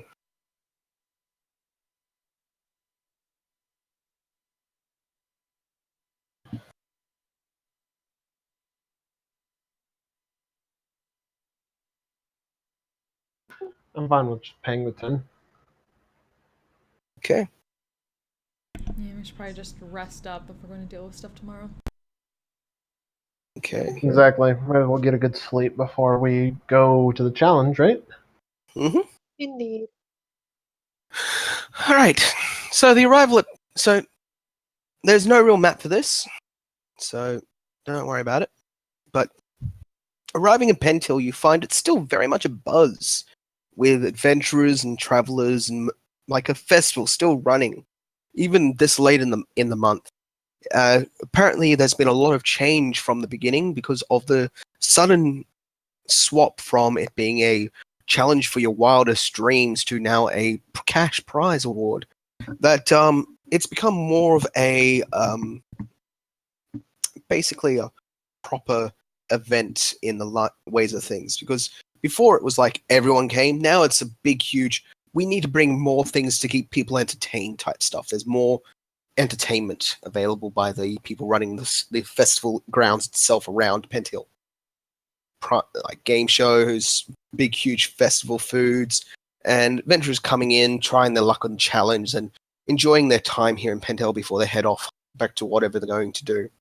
And you see plenty of different things. You see a few different stalls around this small village.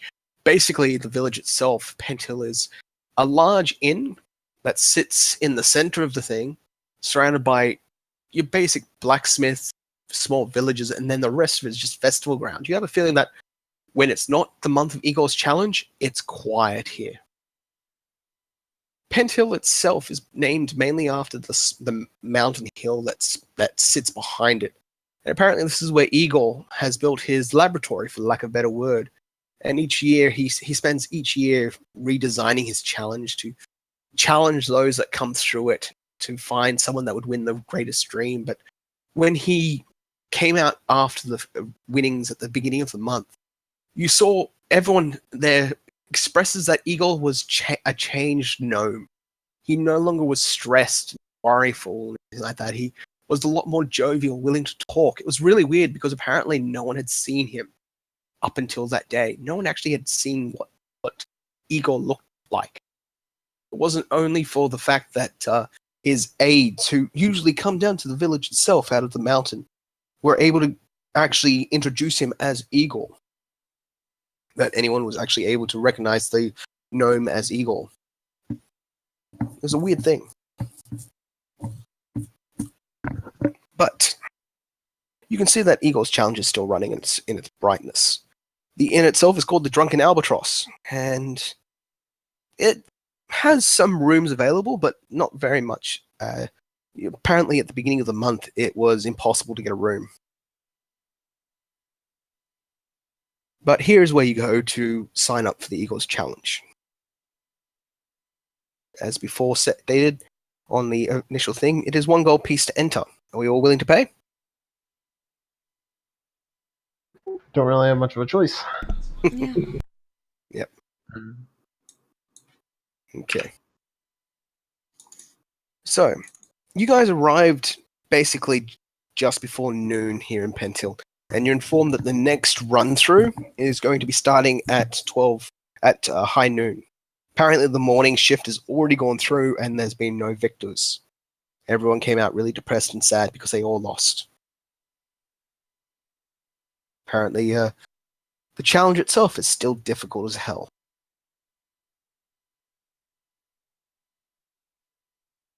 Okay, so Well, let's be more difficult then.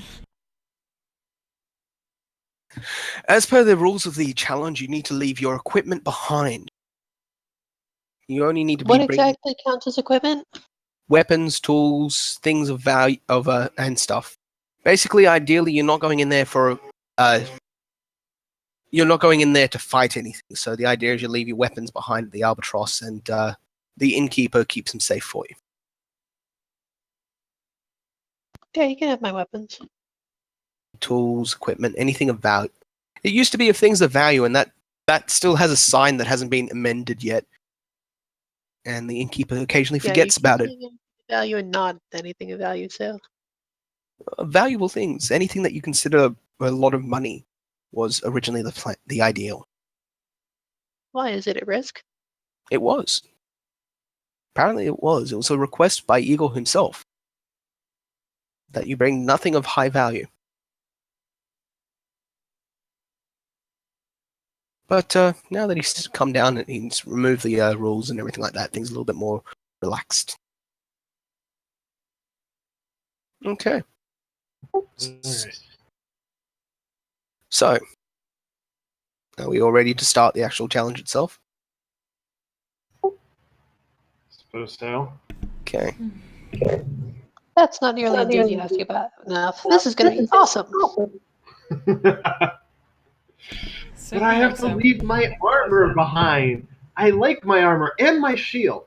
How is anybody gonna know? It will only hold you back, armor? is what you're told. It'll only hold you back. Sounds like there'll be Well, some climbing involved. Much as you're encouraging that, I'm not going to strip. I'll keep my clothes on, thanks. You can wear your clothes. It's just saying that it's unadvised to bring anything that would hold you back, such as heavy equipment and stuff. I don't think my armor is going to hold me back. Okay. Right. I guess So, there's just like a sigh, probably like people give looks, is just suddenly lift skirt or lift dress skirt, giant maul, take off of holster, set on the counter. Clonk. Yeah, I doff my armor and put it with the innkeeper. No worries. Right. So you hand over your gold coin and you're registered as the Rundus Monday. Rutumor Monday. How do you pronounce it? Ruptores Mundi. Ruptorius Mundi. As the next set of challenges going through, you're informed that you're one of the 5 parties that are entering. You can see everyone getting ready to rush to that of the Underpentil, or is what it's called. Also, as people are getting ready, Galate asks Dimitri to give her hair some braids so it's out of her face. Sure. Wait, I'm sorry. They call it the Underpantil? Yes. We're 12. Well, you go through. The thing is that the Eagle's Challenge is a series of. You're told it's a labyrinth hidden that is built into the actual mountain hill itself. That's hence the name. All right. Okay. So, you're told that there is 6 entrances to get into the actual labyrinth itself. It doesn't matter which one you enter; they all lead into the dungeon. The goal is to get to the bottom without failing the labyrinth. The labyrinth will attempt its best to spit you back out. If you get to the end, you win 50 gold pieces. If you find yourself in that of the loser's room, you are a loser and you must leave. And unfortunately, that is your only chance to challenge Eagle's Challenge. 50 gold pieces is 1 platinum. I see. Sometimes it's easy to say 50 gold pieces, sometimes it's easy to say 1 platinum. Really depends on who's saying it. This is just the guy who's running the starting block, and you can see a few people are lining up to watch the 6 parties begin their attempt to enter the actual labyrinth. There's no way of watching anybody come in, so this is the big thing, and then there's then there'll be like a huge flock of people heading towards the exit from the losers' room to watch all the people that come back out. You can already see a few people placing bets on the party members, and some of them actually going even further and placing bets on the people within those parties. Unfortunately, party members are not allowed to bet on each other or themselves. Of course. But if you're interested, so far the Fellborn has the lowest odds. People think that he's going to cheat. Do they know he's a Fellborn? He has a thing. Oh, did he change himself? Well, I assume that was the point, is to not draw attention to us anymore. It only changes color tints. It doesn't really hide features such as his horns or his tail. Really? It just changes color. I thought it was supposed to be a design thing. If you ever read of the actual thing, the spell, I thought the second part said like a disguise. it can act as a disguise. Like if his skin color was red, he can look pink, and then he can hide his tail, for example, and look more human. What do we learn? Never trust Curio. He's dead to God us. damn it. It's not an outright disguise. It just changes your appearance. Well, yeah, that was the point. To change the appearance. What? 1 second. So, you change the color of a touched object or willing creature for the duration of the spell. You decided on a solid hue, a specific pattern of many colors, or as you imagine when casting the spell. It's a rudimentary disguise. It's not a perfect disguise, it's rudimentary. Like I said, if he had a tint about his skin, he could make it more pink. I mean, all I'm saying is that when he picked up the stone, Curio was able to make himself look young. Yeah. Place color into one's skin removes the dryness of one's skin, doesn't it? Yeah, but it doesn't like remove like bags and like discolor. Well, I guess it would remove discoloration, but not like wrinkles and stuff. No, it wouldn't do that, but he looked a lot younger. I didn't say he turned young. He looked a lot younger. It's a very rudimentary disguise. Unless if he's making effort to hide his tail, then yes, they wouldn't know he's a Fellborn.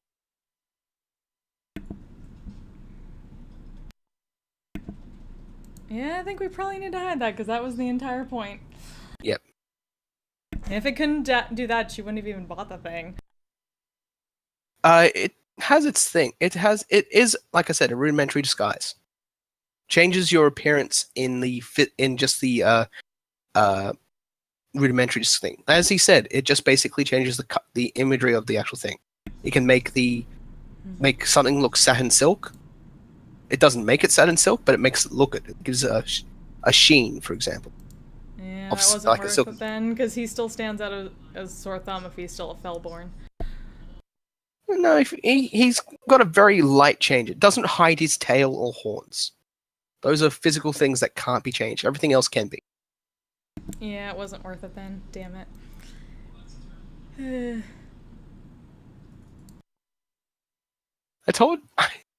If you had told me that you were trying to use it to hide Dimitri's horns and tails, I would have told you it wouldn't have done that. It was literally supposed to be for that, but I wasn't talking to Kirito about that. She literally said, like, a full disguise, like, changing... He said that's the best he can offer you. He doesn't have anything like a how to disguise which changes your full body. It just makes your appearance slightly change. And then he showed you by changing... He didn't change from being a gnome. If you had made it clear that you're trying to hide the tail and that, he would have said, no, that doesn't work. It wouldn't work that way. He gave you what you asked for. I mean, no, he didn't. He gave the best that he could for what she asked for. That was his own admission. Yeah, the best he could from what she asked for. And you never once said that was for Dimitri. I'm sorry. Yeah, you're the one who said he was basically, they knew exactly what he looked like since he sticks out so much, so... Unless he's doing his best to hide the fact he's a Fellborn, they wouldn't think he's a Fellborn. Like, he changes his skin color and that, so it's less things. Because all Fellborn have, like, a slight hue change to their skin. Yeah. That was the point. Yeah. So it's a rudimentary disguise, which is enough to make him no longer look like a Fellborn unless someone comes up really close and says, hey, hang on a second. From a distance, he looks normal. So I need to just get him a hat to cover those horns. Yeah, basically. Sometimes it's the most simplest thing. Either way. So, yeah, well, now I mention all that then. I'll redact that statement, and you're informed that the goal is to enter that of Igor's challenge and try and move through the labyrinth of the rooms and get to the end. And if you are able to get to the end and meet with that of Igor, he will present to you your prize of 50 gold pieces. Yeah! Huge. You're informed that over the last few weeks there has been only 2 winners, and they announced the names of the winners and the major winner at the beginning of the month, and they announced Zerith's name, a drow from that of Galadea was able to win that of the prize of their wildest dreams, and there's huge cheer and a few hisses at that for the fact he wasn't from Calinstime himself. Should have been a Calinstime to win that. But the announcer continues to explain the rules. Ideally, that you are not to. There is nothing inside the challenge that will risk your life. There is no need to fight. All challenges can be handled with your skill, your mind, and your wit. Igor wants you to win. That's the lie. He doesn't want you to take his money, but he wants you to win. He wants you to live and come back and try again next year. And once again, you're reminded that it's one time a year you can attempt. Yeah, live better be an important component here. Live needs to be an important component. Yes. Yes, he reminds everyone once again that there is no risk of life being lost or anything like that. Unless, of course, you slip on something and hurt yourself really badly, and then we apologize for anything like that. But try not to slip over and fall and break in. Either way. So you get a countdown, and you all rushed, and at the count of 0, everyone rushes off to the actual mountain itself.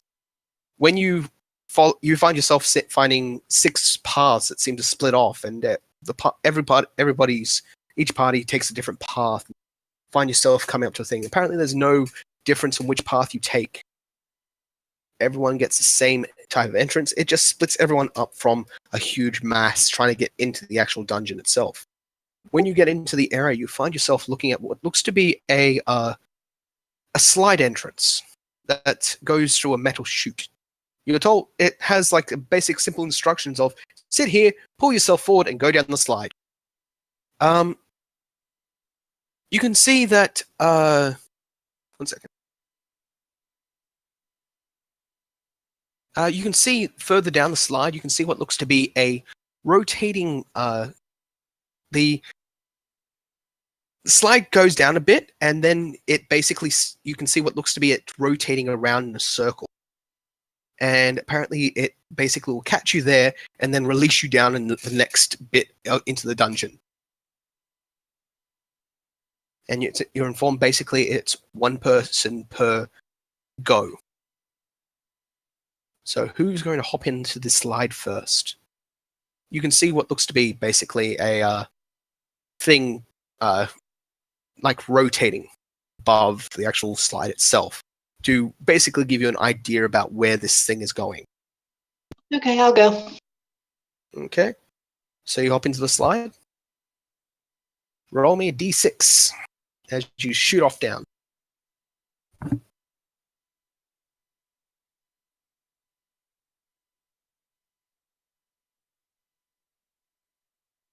Yeah, with like a 9 wisdom and I'm me. Yeah, I'm going.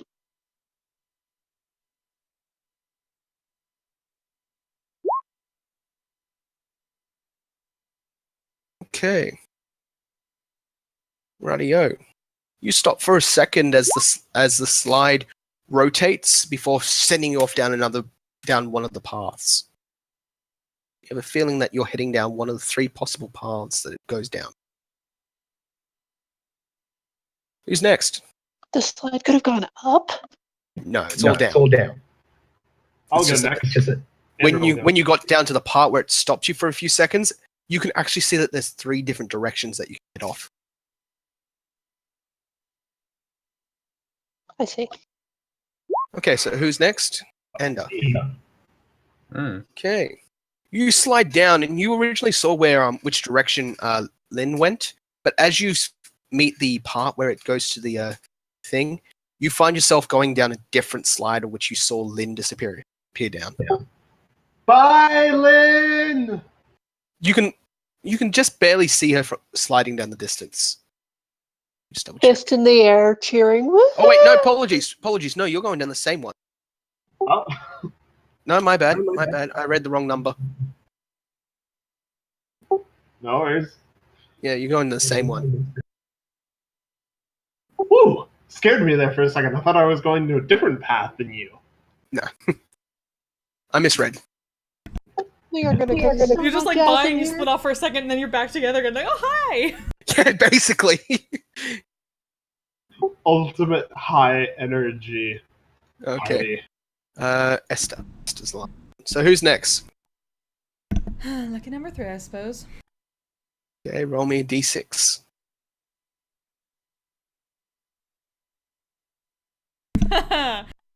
You end up following the others. Those of you that have been sitting at the top, you do actually realize that the symbol that is this 3-pronged thing that rotates above the actual slide itself seems to have like 3 different marks, and you can tell that they are pointing direction that it could possibly head down. Who's hopping in next?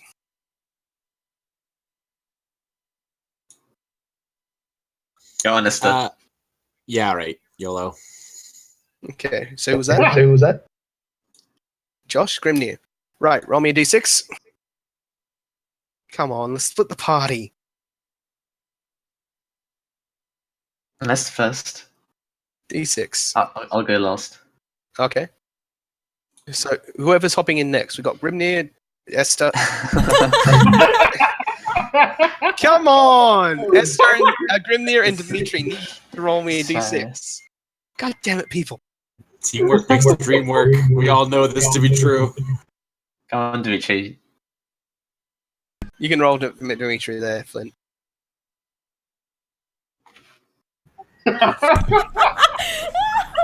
So far, you are staying I'm together. I'm Now gonna be it's- the only one that's not gonna be with you. Grimnir, come on. If you roll a 5 or a 6, Oh wow. Yes! by pure chance, you guys all slide down the bottom of this thing. You all went down Fuck yes. different chutes at the start, but you all come piling into the same room at the bottom of this slide. This is amazing. Wow. Pete, random doesn't mean what people think it means. Apparently not. I don't know. I know what it means. Right. It means This is Grimnir good will too. somehow still end up dying. Give me a second, guys. I will die in the most non-lethal way. You will not die to death. I mean, Grizz is gone to go cry a little and try to decide how he can kill you with a pillow. Mm. I'm sure something will burst out of it. I Guys, can't believe party. everyone stayed together in this. It literally is 1, 2 takes you to one room, 2, 3 takes 3, 4 takes you to another, and 5, 6 takes you to a final another one. You all stay together. The party that parties together stays together. Okay. So as you Clearly come the best room. as you come sliding to the bottom of the thing, you come out at the bottom, and everyone slides just short of what seems to be another drop. As you all get stand to your feet, you look over this massive chasm in the mountain itself, and you can see that further down there is it basically, if you went down this gap into this chasm, you'd be caught by another slide. But you can see far in the distance, for those that have dark vision. Well, actually, no, you don't need dark vision because it's lit up with a sort of arcanic spell. The words "loser" written at the bottom of the slide. You look about the place and you realize that there is another path on the other side of this chasm. And you can see that there's only what appears to be the only passage across this chasm is that of a heavy plank of wood that balances on a pivot in the center of the chasm. Essentially, it's a massive seesaw. oh no. When one side gets weight on it, the other side lifts up, and same with the other. How long is the seesaw? It's what it is. It is a dexterity check to cross over the thing without being knocked over. Okay. As the seesaw soars as you come down, put weight on the other side. At the moment, it's in the C position, like for you guys to be able to step on. But as you start crossing over it, it'll go into the soar position, and that will result in you guys having to make a dexterity save to not fall.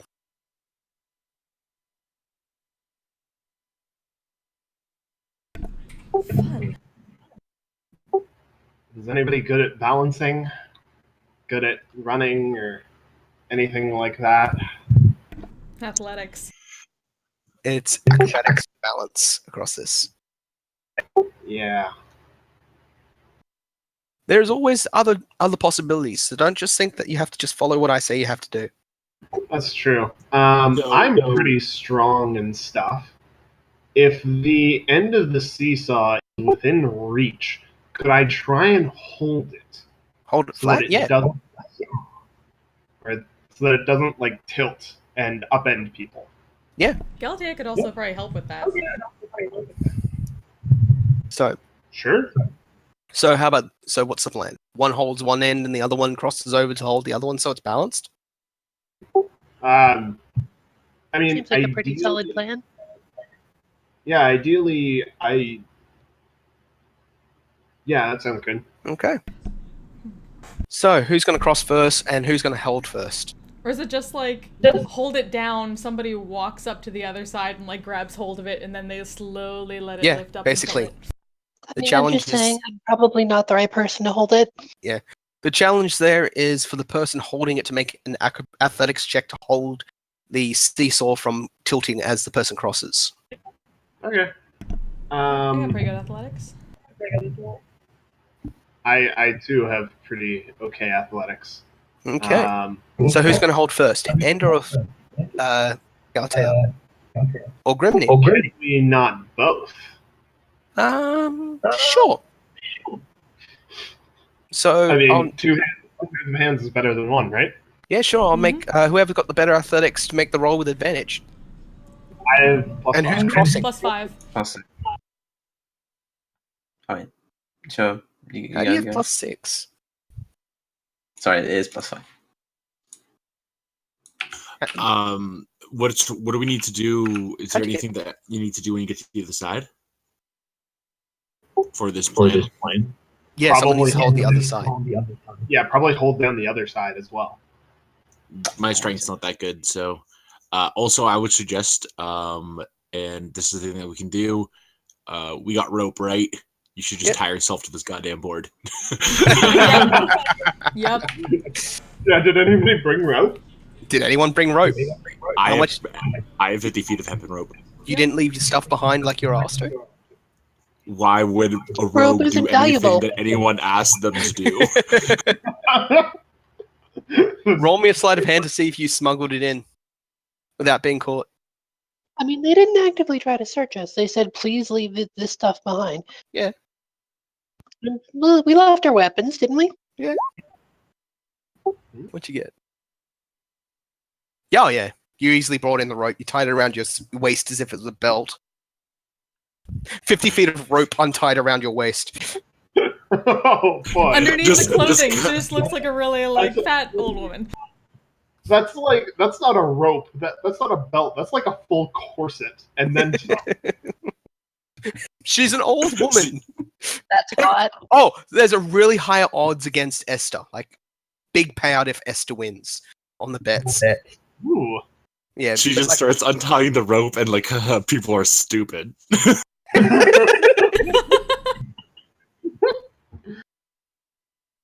But the real yeah, question so- is, did she smuggle in any cookies? Oh, 100%. Right. So you tie yourself to the rope. I need a Well, athletics check with advantage, please, from someone the two holding down the rope. If all three of the strong guys hold it down, you get +1 to it. no, I was saying that now that I have the rope, I can try to tie one of the stronger people so they can get to the other side. Yeah. Because Esther's only rolling on like 12 strength. So like she's not very good for holding the other side, but Galantir, Grimnir, or Anders can have the rope as a failsafe and then try to cross. If someone holds it down, the person crossing doesn't need to make a check. Oh, fair enough. I guess Yep, we're it's all just the three person holding holding it down to make sure that it doesn't tilt. So, if Grimnir, Galatea, and Ander are holding down one end, Esther, Dimitri, and Lynn can try and get across. But whoever's making the roll has to make it 3 times for those 3. Sold. Okay. So, advantage +1 to whoever rolls the strength check. Does anybody particularly care? New guy, go for No. it. Oh boy. Alright. Okay, so who crosses first? I'll go. I'll And go is first. that the +1 Oh, too? wait, then- That's without the +1, but the +1's 16. Right, so whoever crosses over first, you make it across. Awesome. Okay, who's next? Do you wanna... Actually, is there anything on the other side you can like tie a rope to? No, there's nothing to tie ropes to, Damn. other than the plank itself and yourself. Right. Okay. What's you said so the thing's on a pivot? Yes. Can I mess with it? As you get to the middle, you'd need to make a good acrobatics check to bend down and have a look at it. It's no mission vent. Okay. Esther will tie herself off and then try to do that. Okay. Make me an acrobatics check to be able to not fall off. Okay. You have advantage because you're tied on too. Oh. Okay. Esther, you are now hanging about 10 feet below the seesaw. As you had fallen, you had tilted too far forward, and you are now hanging off a side. Well, I see that I have a pretty good look at this. I'm pretty sure that I can see this thing pretty good right now, though. What you can see is a giant hole that comes up from the middle of the thing, connects to the bottom of the seesaw in like a what's those joints? The mechanical joints. My brain just farted. Ball, knee joint ball lock. Oh, I know. Ball and socket. Ball and socket lock. Yeah, and pivots in only one direction, left and right, of course. You can see it, though. You're gonna have to try and climb back up. Everyone takes a sharp breath as they fall. As you fall, though, and then suddenly get yoink back up by the rope.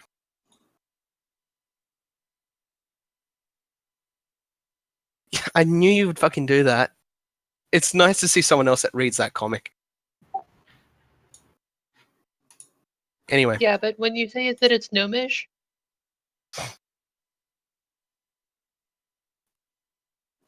I'm assuming it's going to be in athletics to get back up on the rope. Yes.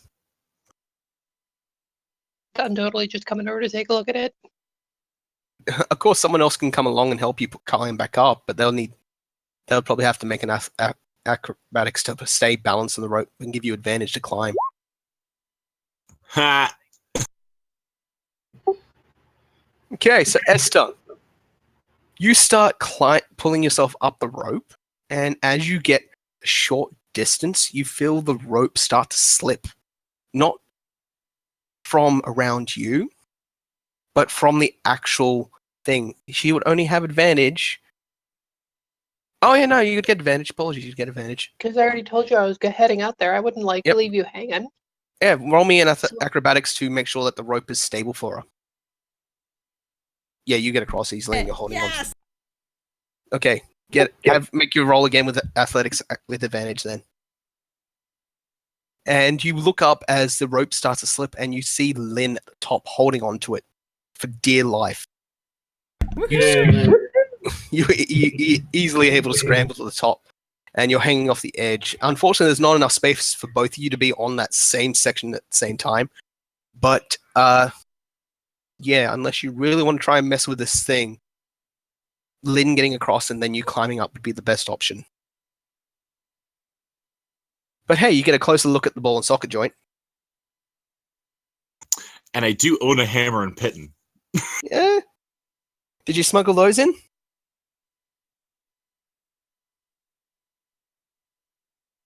Yes, you did. Yep. Oh, that's an advantage. Oh, sorry, that's not. That is a 7 plus 4 plus 3. 14. So 14. 14. I You smuggled in the hammer. Pitton, please. I have the. Yeah, you got both. You got both of them. So you jam it in. I mean, if I can, I'll totally leave a pit in here to get over this challenge for sure. Sure. You start hammering it into the ball and socket joint and use 2 pittons to make sure it doesn't rotate any further. Lynn, you scramble to the other side. Sorry? So tie the rope through them so we can pull them out once we're across. Oh, they'd have to be jammed right in there for it to be able to hold the seesaw from back and forwards.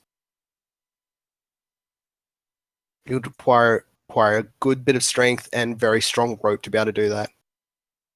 I'm okay with losing 2 pittons. I have 10. So, Lynn, you scramble across the other side before Esther starts hammering these pittons in. So you start hammering the pittons in. Could you just make a dexterity check without disadvantage, please?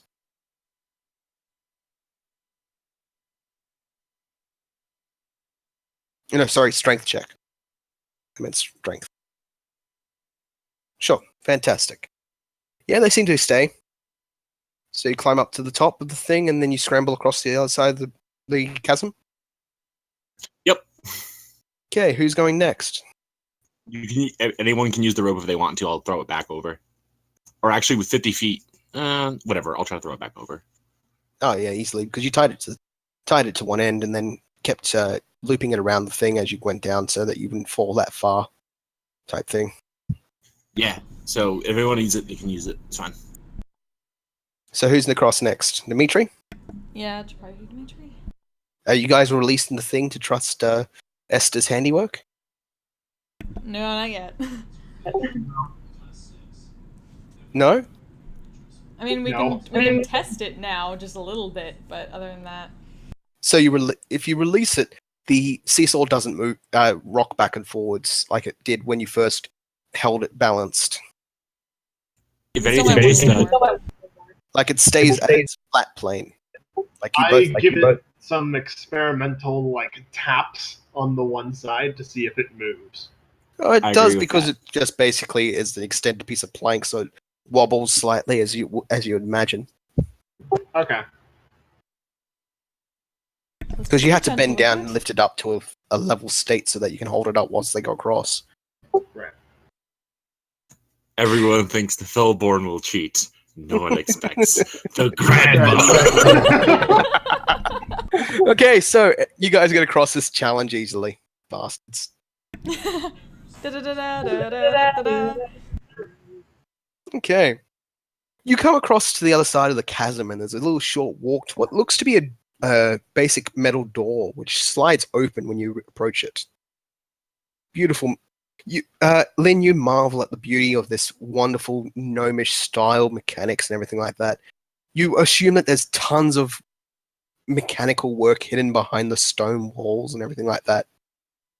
Whoever this eagle guy is, he knows how to make a gear and pulley system work. I wouldn't mind the opportunity to study with him. Okay.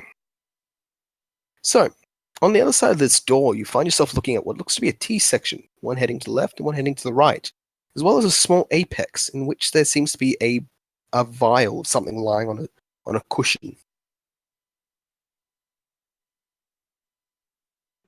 Is it just the vial? It's just a vial. Yeah, no markings anywhere. Yeah, no Unless marking. anyone's an alchemist, you'd have no way of knowing what this is. It looks like a potion, though. What color is it?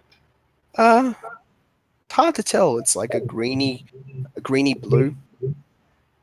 So I'm gonna go out on a limb and say that's not healing potion colors. No, it's not healing potion colors. Okay, so let's not drink the mystery potion. You're gonna So I take guess it. What else is really in this room? Or It's area? a T section. It's like a Oh. corridor to two different rooms. Uh-huh. You can turn around and go back Check to the that chasm pillow and or jump anything into like the. that for traps. No, there's nothing underneath it. Doesn't even need a check because, quite literally, the only thing you find is like a small slot up the top above it, and it doesn't seem to have any opening mechanism or anything like that. I move away from the slot.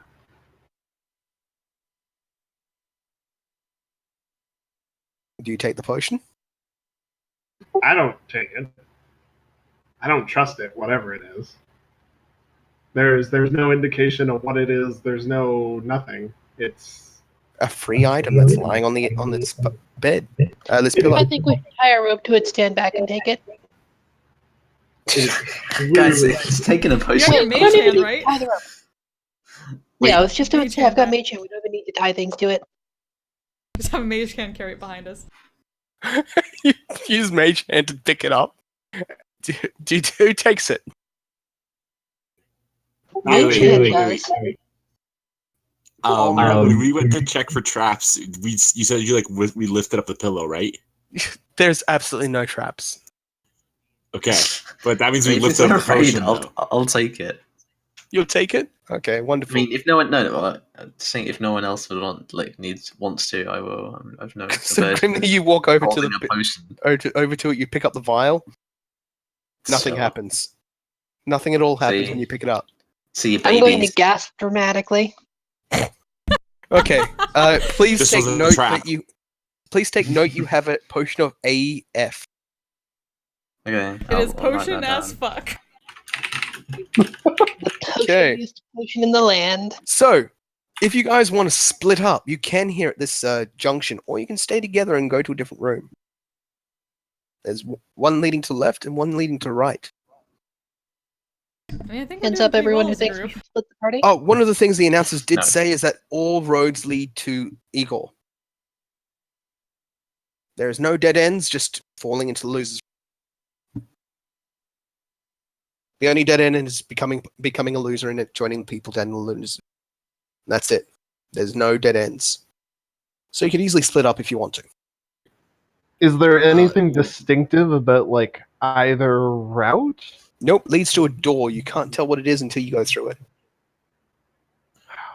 I say we all just. I want to go to the left. I don't want to split the party, but my vote's to the left. I'm fine with left. To be fair, Ender has no strong so far, feelings. we've done pretty well as a group. Are they identical, the doors? Yeah, they're identical. There's nothing to tell what's what. Then If I there's no listen reason to to- prefer one. Left is as good as any. Yeah. Sure. So you're going to stick together? Yeah, Sounds good. I guess.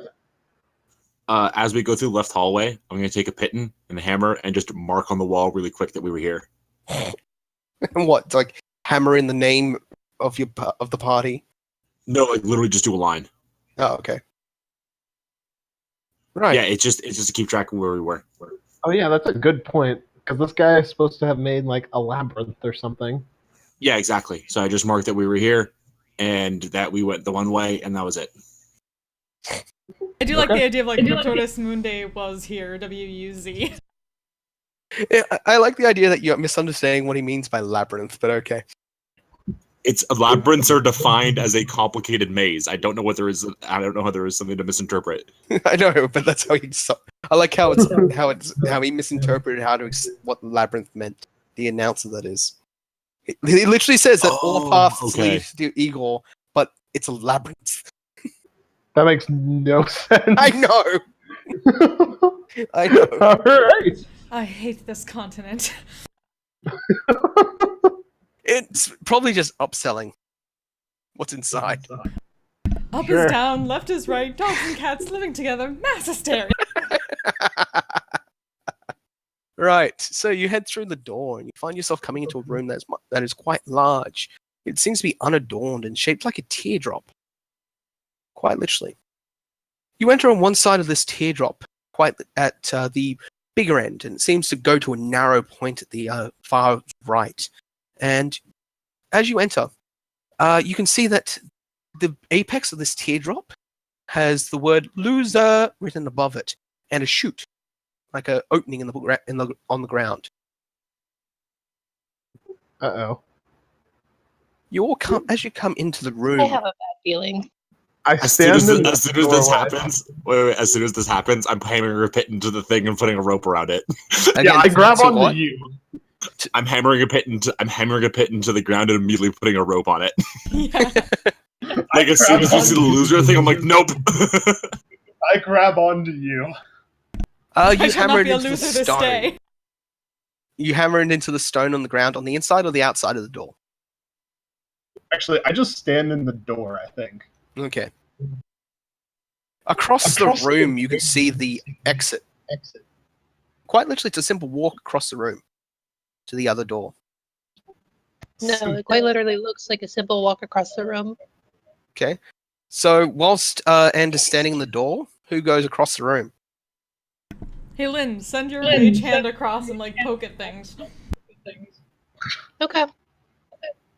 Two things of interest. Who did I lose? Lynn. There we go. There we go. Two things of interest. The door only opened to this room when you all were standing in front of it. And all that jazz. So when you send your mage hand across the room, there was no actual door handle or anything to pull up on or anything like that. The door just opened.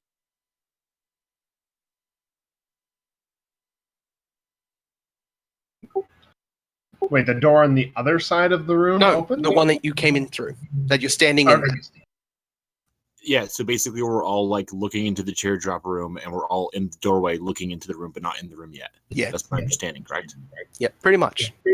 Very unassuming room. It looks like a teardrop, and the very point of the teardrop is a chute with the word "loser" written above it. Everyone investigate this room like hell. You'll need to enter the room to investigate it. Who wants to be tied up first? I do. All right. Kinky. Lynn's All right. It's not me for once. It's not me. So you tie the rope around Lynn, and where are you hammering it into? Inside or outside the door? Outside, I'm gonna be holding on to the rope as best I can. I think Okay. So you hammered it Yeah, I'll help outside. with that. basically as like a belayer or something. No worries. So, Lynn, you go inside the room and you start investigating. It doesn't need a roll. There's absolutely nothing except this other door, which doesn't have a seeming way to open it. There seems to be no way to open it in any form, shape, or way.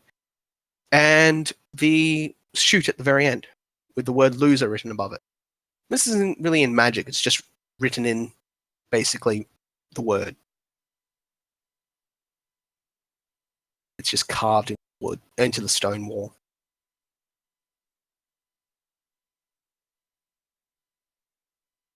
Nothing happens whilst you're Okay. inside.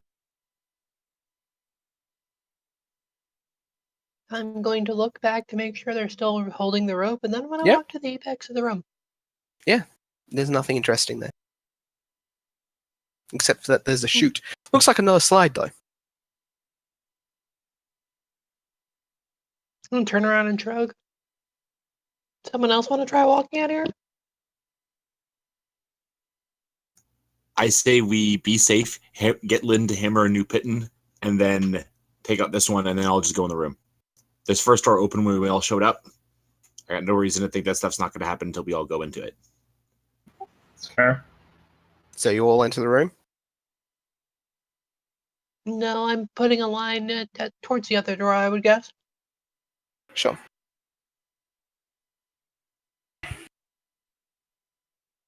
Okay. So, I assume that everyone's in the room now? Yep. Yeah, hold Sounds on like to that it. rope. As the last person enters the room, the door slides shut behind you all. You Yep. take a few moments to look about the room itself as a light source seems to glow to just maintain the lights from just a small basic thing, just a light spell. I dash for the other door. Dash for the other door, nothing happens. You all hear a churning noise in the center of the bigger part of the thing, towards the base of this big teardrops well, as a wall slides down out of nowhere, and behind it is a statue. It's a strange looking thing. Could I please have everyone make a wisdom saving throw? As you all have a sudden fear. Whoops. I still have advantage on that, but I rolled 2 19s. Oh, Of course. I need everyone to continue rolling the dice, please. Everyone in the room needs to roll to save against fear. Yeah, I don't have the nifty anti-fear aura yet, so... Oh wait, I don't get that as a Vengeance Paladin. Never mind. Sorry, so yeah, it's the same check. It's Yep. the same throw. It's 15. I'm accepting the 15. I'm waiting for Dimitri and Esther. Already I put mean, not Dimitri Esther. in. Dimitri and Galatea to roll Already saving did. throw. You did? I'm not Oh. seeing it. Damn it, it says my connection to the server was interrupted, but Dimitri rolled a 17 and Galtea rolled an 11. 11? Mhm. Galatea and Lynn, you look upon this statue and it seems to turn into a creature of undescribable imagination as you start feeling the fear peeling itself into you. Lynn, you start barreling for the furthest away from the statue that you can make. So do you, Galatea. okay. So when this starts happening, Esther's gonna tell Ander to pull the rope because Lynn is tied to it, and then all of us have to tackle Galatea. Galatea, Yes. please make me an athletics check. Lynn, you basically can't run far enough because quite literally the rope keeps you attached to it. There is a So that gnome at the goes, end of "It's this a rope just going, monster!" "Ah!" like running across this, like running in the spot, trying to pull herself against the rope, and she's going for the tie around it. Okay, people need to make a grapple check against that to grab hold of her. Sorry, it's not athletics. It's just a Oh, strength Yeah. check, which Oh, is a that's- 16. Athletics is yeah, 16. No, it is athletics. Sorry, apologies. Yeah. Yeah. Grapples athletics. Opposed. So someone Alright. needs to be in I'll 18. try. Oh, Yes, there thank you, Grimnir. Okay, cool. Grimnir, you just dive on top of Galatea and pin her to the ground. Rude. Jesus. Flint, as you have pinned her to the ground, you look about the place. Someone needs to stop Lynn. She's untying the rope around her waist. Can I just like yank her back before she can untie it? Make me He's an gonna athletics reel check me make in. against her acrobatics for untying the rope. Okay, I want to go to the statue now that everyone's taken care of. Okay, it is a tie. I need you to roll off again. Oh shit! Wait, while this is happening, can I do it? Wait, while this is happening, can I say what I wanted to do? Because Yeah, sure. I'm just Esther gonna take and the Ander hammer and just- start smashing the statue. Sure. I'm just gonna start smashing the its face. The spell has already been cast. It doesn't do anything more after that. It's a one-shot thing. So you start smashing at the thing, but Lynn is still pissing herself scared. Galatea is trying to pull herself out from underneath that of Grimnir, as Grimnir's heavy dwarven body is just pinning her to the ground. And Dimitri's probably trying to stop you and calm you down. I need you two to make one more check, please. If it's another tie, she gets out.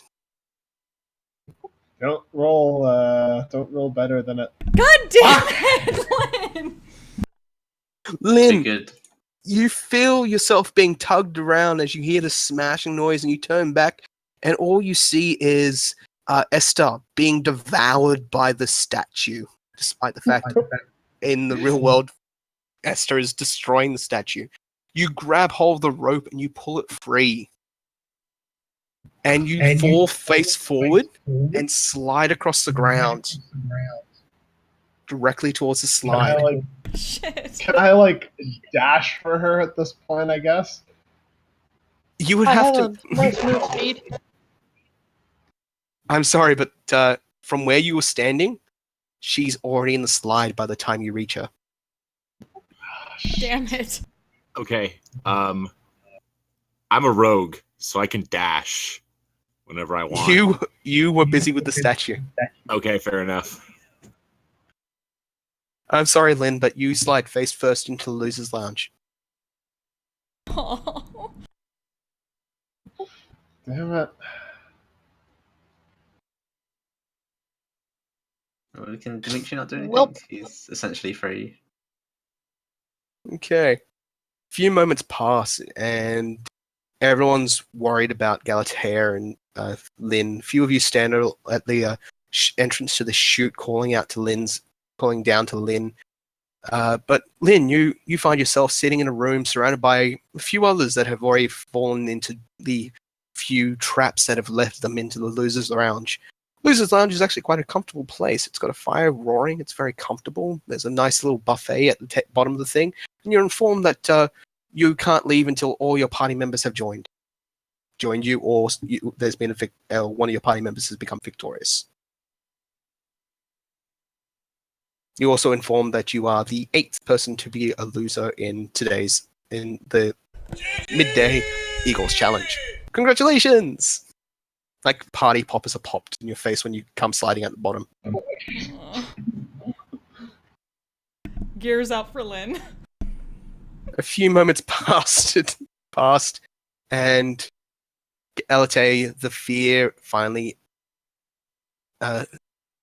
disappears from you, and you find yourself underneath Grimnir, who is currently sitting on you like a giant Doberman.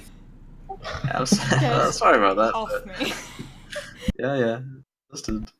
And then you look But about the thank place you. and you can see Lynn. Oh, don't tell me. Yeah, she ran screaming mad. I We blame that tried. lady over there. I tried. I was trying to pull her back. So you did. And a few moments pass, and then suddenly the door slides open to the next corridor. It's cool. We're gonna win it. Yeah, He's gonna like motion to Dimitri for a little bit help with prestidigitation, cleaning off her outfit after that, but she'll give a nod of thanks to Grimnir. Okay. That's the least I could do. I'm just saying this explicitly. I take the pittance and hammer, the pittance and rope with us, because why would I not? But Yeah. I'm saying it explicitly. Unfortunately, Lynn was able to break free of the rope and escape you all. Next time, tie around our hands. You move through the door frame. You're technically not out. If they get to the last room, you get to actually come back in to give advice and stuff. Just letting you know. The next room you come to is another. The corridor comes to another T intersection with another alcove at the apex, and sitting in this alcove is once again a vial sitting on top of a cushion. This one has a purple yellow crackle to it. Let's check it for traps again. Even you quite literally don't even need to roll, because even a 2 or a 1 would find no traps at all. Well, of course a 2 or a 1 would find no traps at Sorry, all. That is let me their rephrase that. nature. Even a natural 20 would find no traps at all.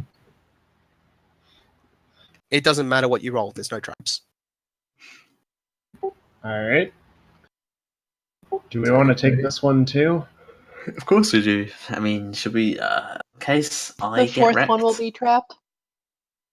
should we, I mean... See, the I'm first 2 curious if- set the pattern. And then the third one is in traps. You're like, yeah, we totally, you don't check the third one because you're like, yeah, it's probably not trapped, and then it's not trapped, and then the fourth one's totally trapped, and that's how they get you. I think it's... well, we'll see. I don't know. Okay, Maybe so we'll have whoever. to drink them in a So who takes specific it? order. Who takes it? Someone else, or shall I do it again? Because if I I'll get take wrecked, it then we'll because be...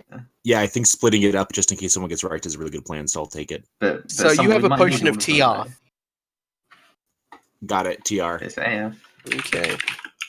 So, once again, this leads to 2 different rooms. The one to the left and one to the right. Do you want to stick together or split up? Stick together? Together. Yeah. Okay, left Team or right? sport? Team sport?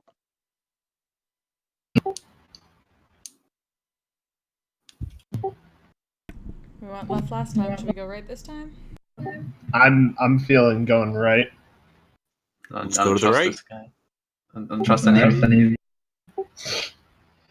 Alright. To the right we go. Okay. To the right. Okay, to the right leads to room 20. The door opens, and you find yourself looking into a room that's about 40 feet by 15 feet across, and you can see that there's 8 levers in the wall, each 5 feet away from one another. You can see a door on the other end, and quite literally, you have a feeling that it's a simple lever puzzle. Pull the right levers, and, well, the door opens. Does anyone speak Gnomish? Yeah, I do. You do? Yeah? Oh my god, whoever speaks Gnomish. Oh, thank god. Thank I you, was Grimnir. afraid for a second that you just lost your key member. Well, yeah, I got it specifically because of like, Yeah. the gnomes lived with the dwarves. Yes, thank goodness. Right, so, written above the door, you see a series of Gnomish numbers written above it. Okay? Oh, 1, actually, we would have been fine anyway. 5, 2, 4, 6, 7, 3. Could you do that again? 1, 8, 5. 2, 4, 6, 7, 3. Okay. There's 185, you missed one. Oh, well. Yeah, that makes much more sense. We're not missing a number. So it's not 8675309. Okay. So what do we think? In order? Probably. Which one's 1, though?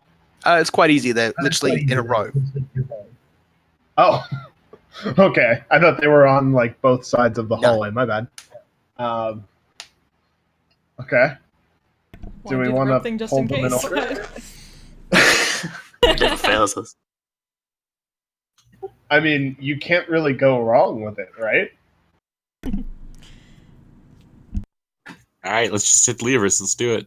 Okay, which one do you pull Alright. first? Oh, there's levers too. The one closest to you guys at the entrance, or the one at the back? So there's a bunch of numbers and what? 2 levers you said, or There's 8 levers. 8 levers.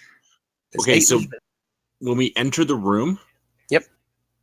there's all the levers. There's levers from you all the way to the other door, 5 feet apart.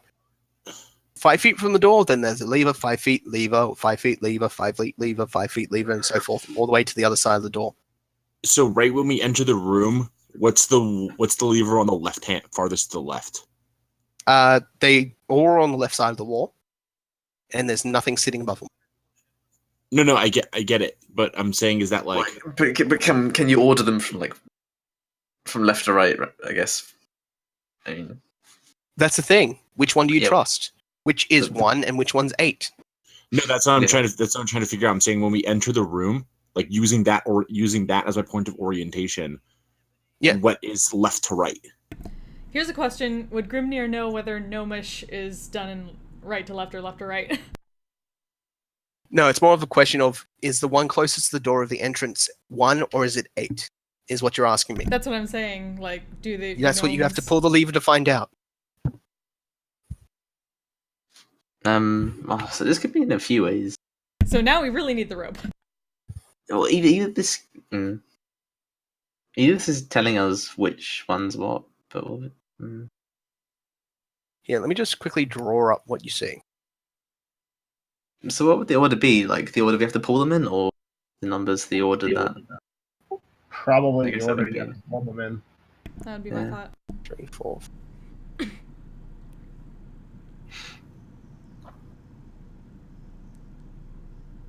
10. Like Gnomish 32. has a language still reads like left to right, right? Yeah. Okay, so then they're probably going to be ordered like left to right as well. So Yeah, I that's say just pull the one closest to the door. Well roped. Like the lightest person pulls, Sure. while the rest of us hold the rope. That's what you see. Okay. Okay, yeah. That's fine. I think we got the order, and just from left to right. Okay. From left to right? So we'll pull. That's what. Sorry, we'll pull what the foot on that one, I guess. Right, guys. So you pull that Yeah. one. Okay, I think we're in agreement. Yeah, that's Hold right. him tight. What? Roll me a D2. Whoever pulls it, roll me a D2. I'll do it. If you roll a 1, that is not number 1. As you pull the lever, the ground there starts to slide back into itself. Roll me an acrobatics to not fall backwards into the actual pit that starts to open up. Yank Yeah, Grimnir but back rope, immediately right? with the rope. Yeah, we have a rope on him. Okay. Roll me an athletics then. Heave. Oh yeah, for me. Okay. Yeah. Yeah, you pull him back. Unfortunately, it seems that the trick was not only the numbers written in Gnomish, and if you didn't speak Gnomish, you wouldn't be able to tell, but the lever 1 appears to be over this side. Damn. Well, there's only one way of finding that out, I guess.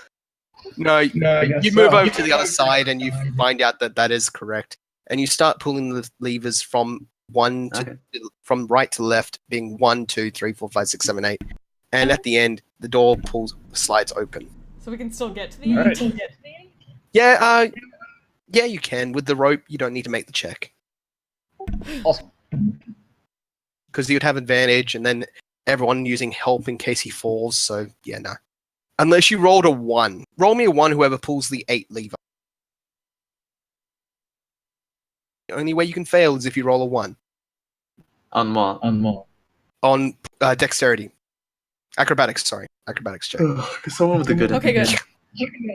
Easy. You literally only need to, it's not a case of good acrobatics, you just don't want to roll a 1. All right, yeah, sure. Yeah. So, after pulling all the levers in the correct order, thanks to knowing Gnomish, you're able to open the door. All right. Cool. The door opens, and you Another find a long corridor that seems to end to another door. About halfway down the thing, you find another alcove and another pillow with a potion on sitting on top. This one's Check a out very the- clear, cloudy-looking one. Let's Who's taking check the it potion? Again. What's it have written on it? There's nothing written on any of these things. Oh, I thought they had like the a. person who's going to do things needs to AF. not be the one carrying potion. Yeah. Let's check it for traps again. There's no traps. What? No traps. What's the name of this potion? It is a potion of F. The lettering is just for me to remember what they are when you drink it or have it identified. Yeah, that's cool. I'm just writing them down. It's a potion of F. This one is cloudy. A cloudy-looking potion. The AF was purple and yellow crackling-looking like material in it. And the first one was a greeny-blue one. But the first one was AF. The second one was TR. No, the first one was AF was the first one, which was blue and green. The second one was TR, which one was purple and yellow sparks in it. So Yeah, blue there's no and- one Identified the first potion is the potion ES potion. Right, so this one leads to room 28. The door opens up as you enter the room, and you find yourself in an oval-shaped room with an ornate fountain on the left side and a large box on the right. Naturally, as you all enter, the door closes behind you. You find a note written on the box, and it reads, "The mithril key will open the door." You open up the box. The box is unlocked. Do you want to open it? Sorry, the what will open the door? The mithril key will open the door. Mithril. Mm-hmm. Okay.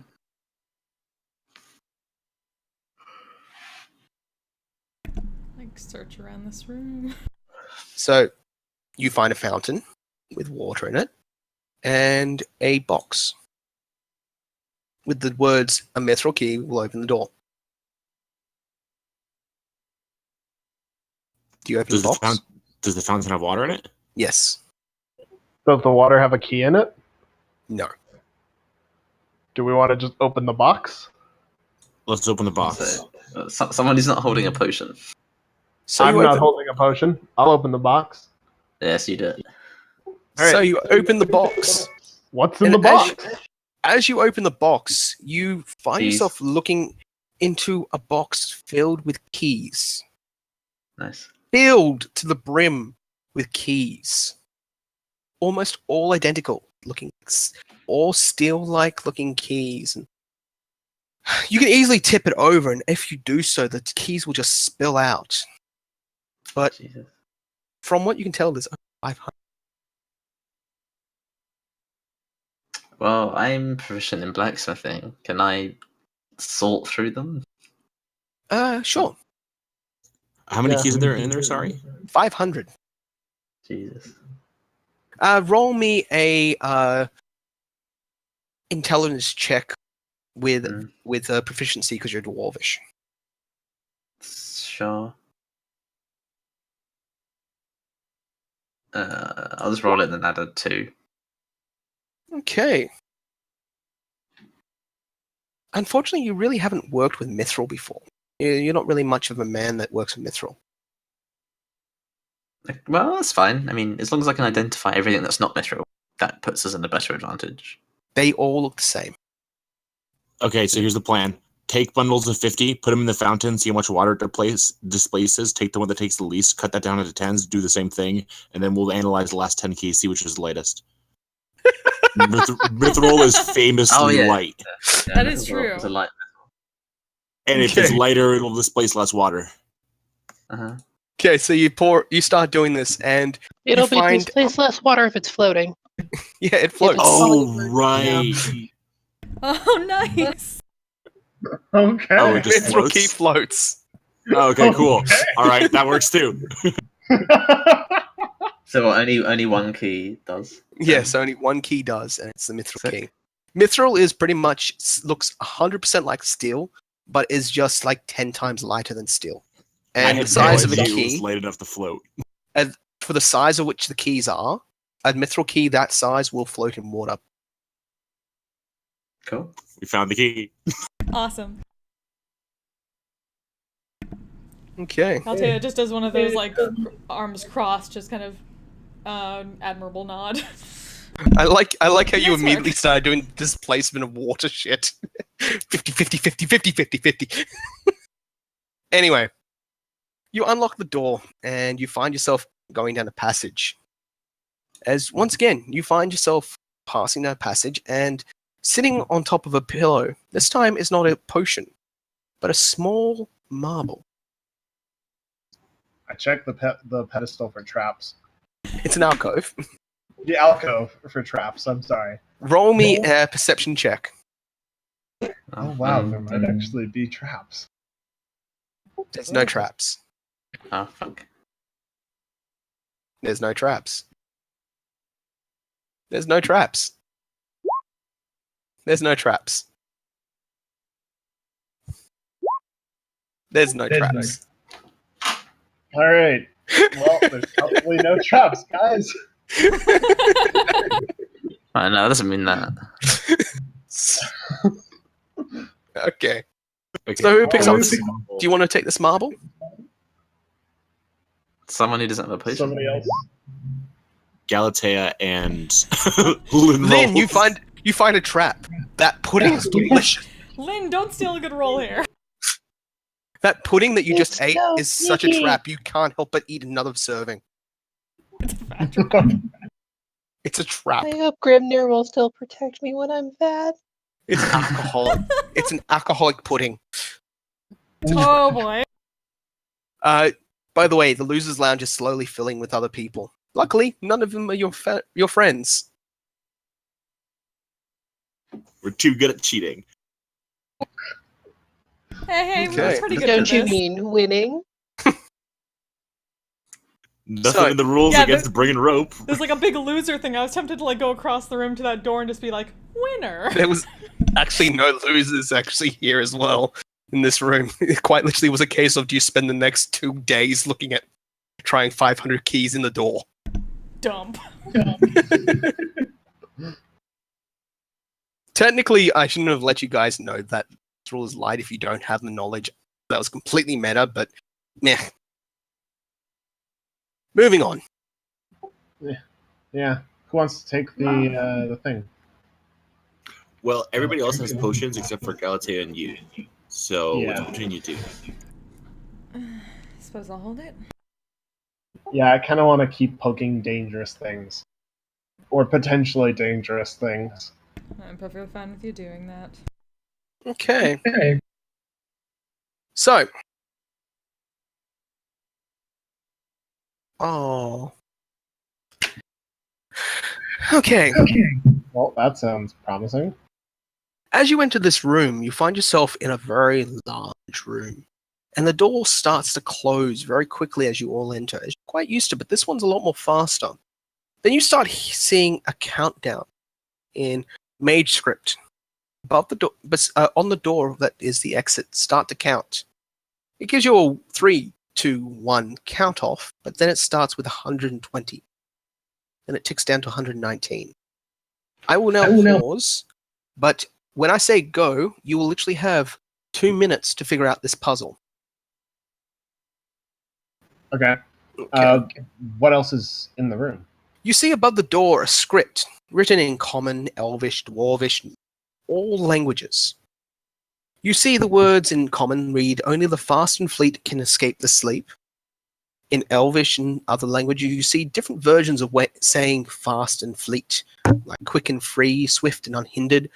However, those that speak Gnomish notice the words read haste and freedom of movement. You start hearing a hiss as the number starts to count down to the next number, and you realize that a gas is starting to fill the room. You do find in the middle of the room, though, is a variety of potion-making ingredients. A red drake root, a blue perheron stalk, and a yellow poppy snap pile of yellow poppy snap flowers. as well as a lot of empty bottles and potion, mortar and pestle. So, could I please get... So, does anyone have proficiency in Arcana or Nature? No. What about Dimitri? Dimitri He has doesn't have Arcana, doesn't proficiency he? in that. He can be good at Arcana, but he doesn't have proficiency in it. Because he's Uh. sorcerer. Okay, so, could I have all of you make a Arcana or Nature check, whichever one's higher, with disadvantage, please? But it's the same. If only you hadn't let me fall down the hole. I tried. I just need Galatea New and guy, we are never Dimitri. going to let you forget this.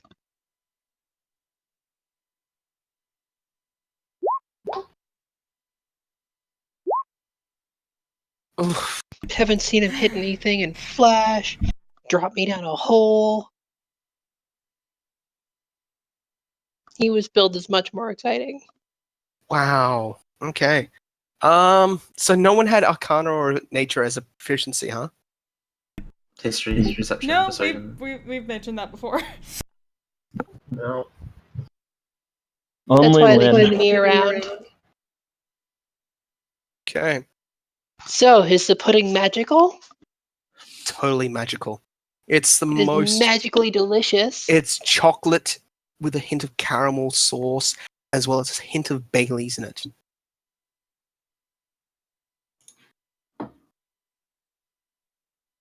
Lynn, do you have proficiency in Arcana? Totally do. Of course, duh. She rolled an 18. Yeah. So, what are you guys going to do? I'm going to count down in the next 3 seconds. Is there a... So this is just like a closed door, right? It's a closed door, and you hear a gas filling the room. There's potions. There's the potion making stuff in the middle of the room. We need to make some with that. To be fair, I have Tavern Brawler. I might be able to punch at the door. It is a metal door. 3, 2. Well, can I just drink a potion? Try drinking the potion, see if... Or, Yeah, we've What potion? What are... What I have a potion? marble. Run over the door, try to see if there's a marble fitting for it. Well, I have AF, but I would like to drink the TR one. Or TR? someone with the TR. You chug the TR potion, and you feel a static feeling through your body. And you feel like you could be resistant to thunder and lightning damage. That's not the right one. What are the roots inside? What are the things inside that we can use a mortar and pestle on? Red drake root, a blue pahira stalks, and yellow poppy snap flowers.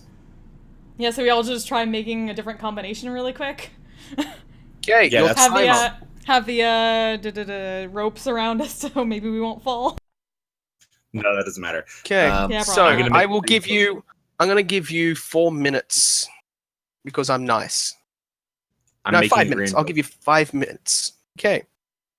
Right. So on the count of 3, I will need you guys to tell me who's going to be doing the making of the potions. We I can't think all make Dimitri has the potions. highest intelligence at this point, maybe. So, Okay, ready? What is Dimitri adding together first? All 3. All 3? By adding all 3 together, it turns into a browned, muddy mixture. Okay. How about the first one and the last one you listed? Red dragon root and the yellow poppy seed flower Mm-hmm. turns into a greenish-looking color. Okay. Can I drink these as they come? The brown one, Yeah. you feel sick. You take 1d4 of poison damage, Oh, and you have exhaustion. oh, good. So first and Alright. second. The second one is a green. So there's a green-colored potion. Mm-hmm. The first and second one, he grabs some more dragon root and some blue stain things, and it comes out into a purple-looking potion. Anyone else trying that? Anyone gonna? So you just drank the first one, right? Yeah, that was the brown one. That one gave you 1d4 of poison damage and exhaustion. Do you drink the second one? Sure, why I'll take not? the I'm second already exhausted. What can So go you wrong? chug down the second one, and you feel very much resistant to a lot of to what could possibly be every type of element. Ooh. Okay. And there's a third one? You chugged that one, the purple one. I'll take the purple one. Okay. Nothing happened. Okay, so second and third. Second and third. This one makes a that was the green one. No, the that second was the one, first and second third. and third. This one makes an orange looking Brown. color. Try that one. Okay, roll me a 1d6. Okay, no worries. Wonderful. Do you chug that? You chug it, Okay. and you feel very charming.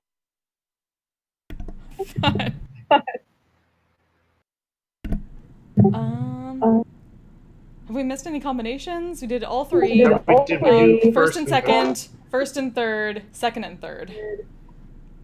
Yep, you did those three. Those are You all have the 2 minutes and 30 combinations. First seconds. and first. Oh yeah, like just one of each, like one all the time. One by itself makes a red pile of. Doesn't make a potion. But there's only three, right? Yeah, there's only 3. So we did. If you just all grind three. down the red dragon's root and put it into make a potion out of it, doesn't do anything. Yeah. But we used all 3. Okay. Then we Yep. used the first one and the third one, the first one and the second one, then the second Yep. one and the third one. So what other mixes are there? 1 and The 2 two and potions 1. afterwards. No, the 2 potions afterwards. You can do like mix the green potion and the red potion, Oh. green potion and purple potion. So have him make all of One those did nothing. and start mixing those. Okay, which one does he mix first? You got red, blue, yellow ingredients makes a red, blue makes a purple, red, yellow makes a green, and blue, yellow makes an orange. Purple did nothing, so I Purple- think wait. purple is the right way to start with. Purple. Mix the purple with the brown, maybe? Let's try purple and green. Purple and green. Mm-hmm. Purple and green. It makes a brown color. Okay. So let's try purple and orange. Purple and orange. It makes an interesting looking color. Divine interesting. It makes a yellow, a white one. I'll drink it. Drink it. Bring it. You feel that you could move through any restrictions. Okay. Yeah. Let's make a bunch of those for everybody. Okay, everyone has now freedom of movement. Okay. So then let's try the other mix. The green and orange. Okay, whoever drinks that first, everything starts to slow down. Everyone drink that.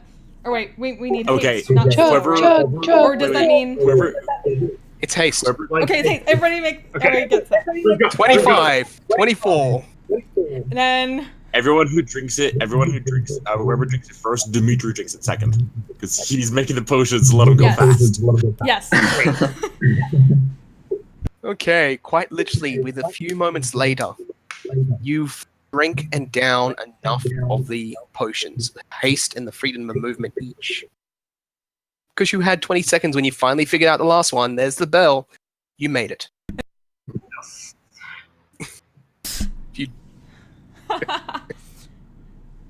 The gas has filled the room. You had already started feeling a bit of a daze about you with just the freedom of movement, but as you started drinking the haste, you suddenly became awake, more awake than anything else. You take a moment and you realize that there's a lot more to just these ingredients that are in the thing. Unidentifiable stuff that you add to the actual, in the vials and stuff like that. And it's more of a case of these were the main ingredients that were added to whatever's in the mixture to make. So this isn't the actual ingredients to make these potions. Yeah, Yeah, but I have the out. most I was like, important that question. was wonderful. Great job, Dimitri, and gives him a quick hug. Do they have a sandwich bar in the loser's room? A what? A salad bar? Sandwich bar. Sandwich. Oh Sandwich. god, every type of sandwich.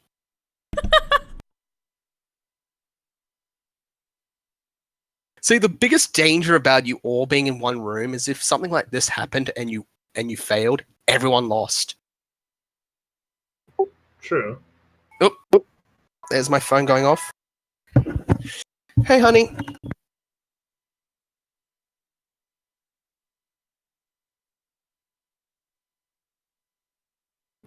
Yeah, but on the other hand, losing one member has already hurt us in the skills. Yeah. While I am currently True. assembling ingredients to make the most fantastic sandwich this world has ever seen. And don't get me wrong, I'm enjoying that. It is a little bit different from being there with you. She's gonna destroy the world of sandwiches.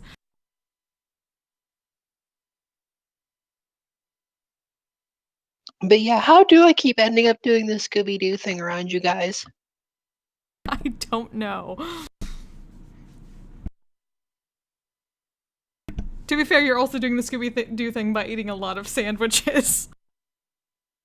It's true. Rightio then.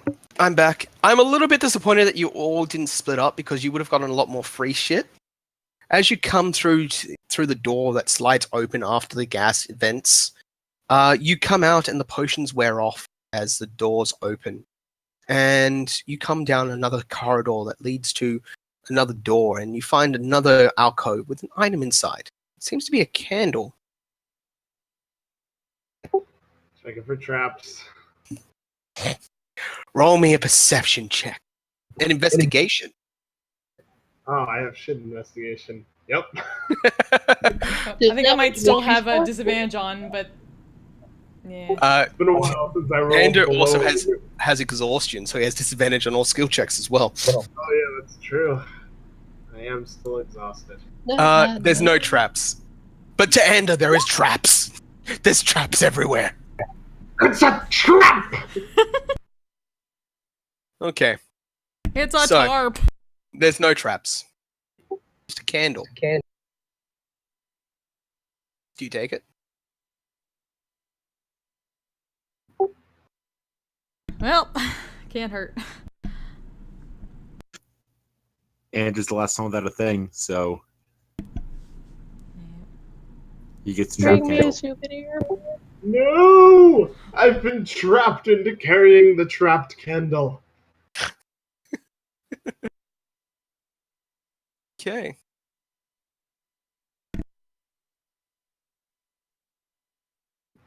Alright. Could you roll me a d20, please? Who? You. Oh, okay. To not pick up your potion. Supposed to be with disadvantage? Oh no, just flat ass.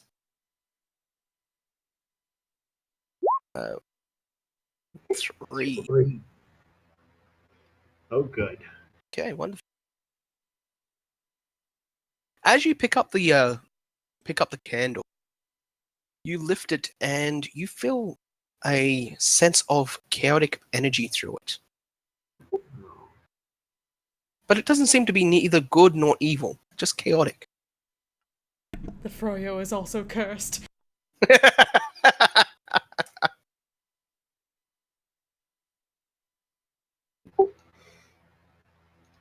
This candle feels funny, guys.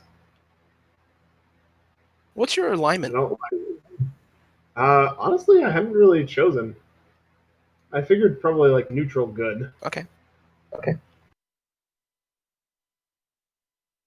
Grizz, have you at any point written a list of the languages available? It's the only ones that aren't available are Infernal, and because that's Fellborn language. Like quite literally, it's a language that Dimitri knows, but doesn't know he knows, like Hikokan was, which is Draconic. Oh, and of course they're very different. No. Okay, but you said Primordial was off the table? Yeah, Primordial is definitely off the table. It's just the base languages. There's no special languages available. Those ones require certain things. I hate Hate the idea of being able to speak Draconic at the get-go unless you're naturally able to. So Or I in should Fallen totally swap out Draconic for something else then, is what Yeah. I'm hearing. Okay. Yeah, Draconic is something that you can't speak because that is actually Hikokan. Okay, I will swap that out. Yeah, there's no way for you to know that language. It's a language spoken by the Hikokans. Right. So, you have a candle, and it feels chaotic in nature. Well, could be worse. It could be evil.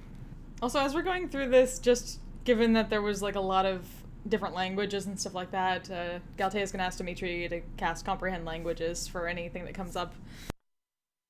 Funnily enough, you're the only one that's important is Gnomish. Right. Well, So, you come to the final, what seems to be the final room, because it is the largest by far in any other room that you've seen. A massive dome carved out of the rock of the mountain. Its radius is at least 60 feet. The far end of the thing is a magnificent, massive door. It is huge in size, and the mechanics about it. Grimnir, you have a feeling that if poor Lynn, who hadn't fallen in the second room, was here, she would be marveling at the engineering that was done to make this door.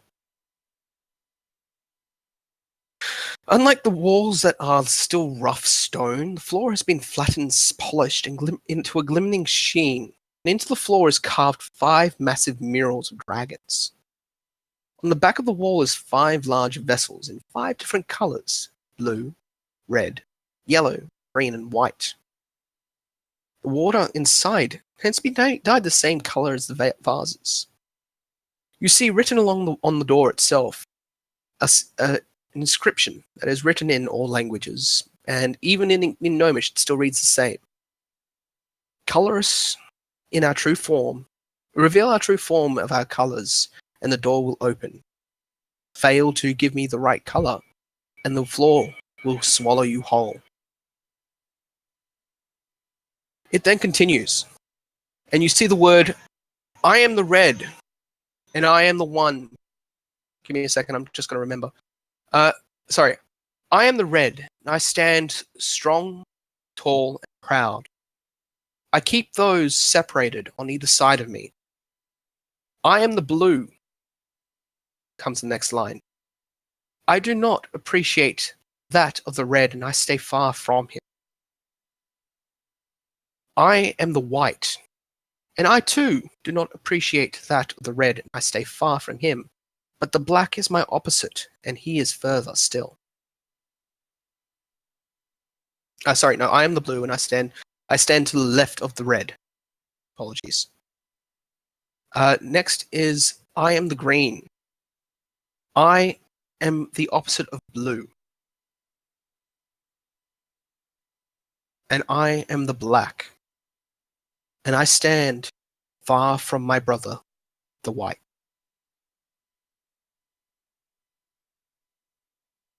So, once again, I am the red. I stand tall and proud and keep those around me separate. can we get that written in chat? Yep.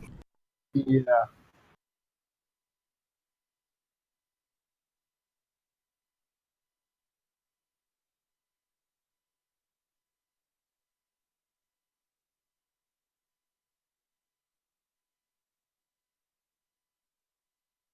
I am the red. I stand tall and proud and keep those that fight separated. I am the blue. I stand to the left of my brother. I am the green. I stand opposite of blue. I am the white. I cannot stand my brother, black. I stay far from him.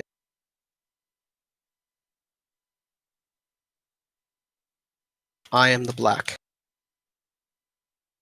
I stand to the far right.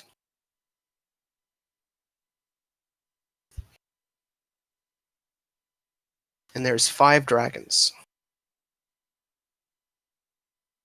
Just draw them.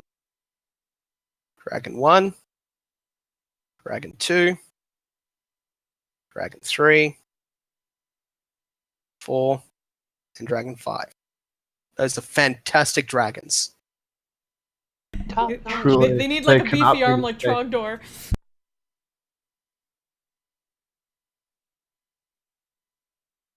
Burdening the peasants.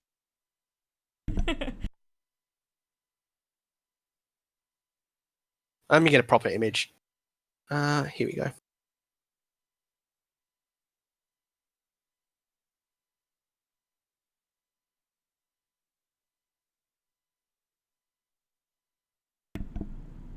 Oops. No, well. It says stand to the left of my brother. What is. Yeah, that's kind of what I'm thinking too. But does that mean green or.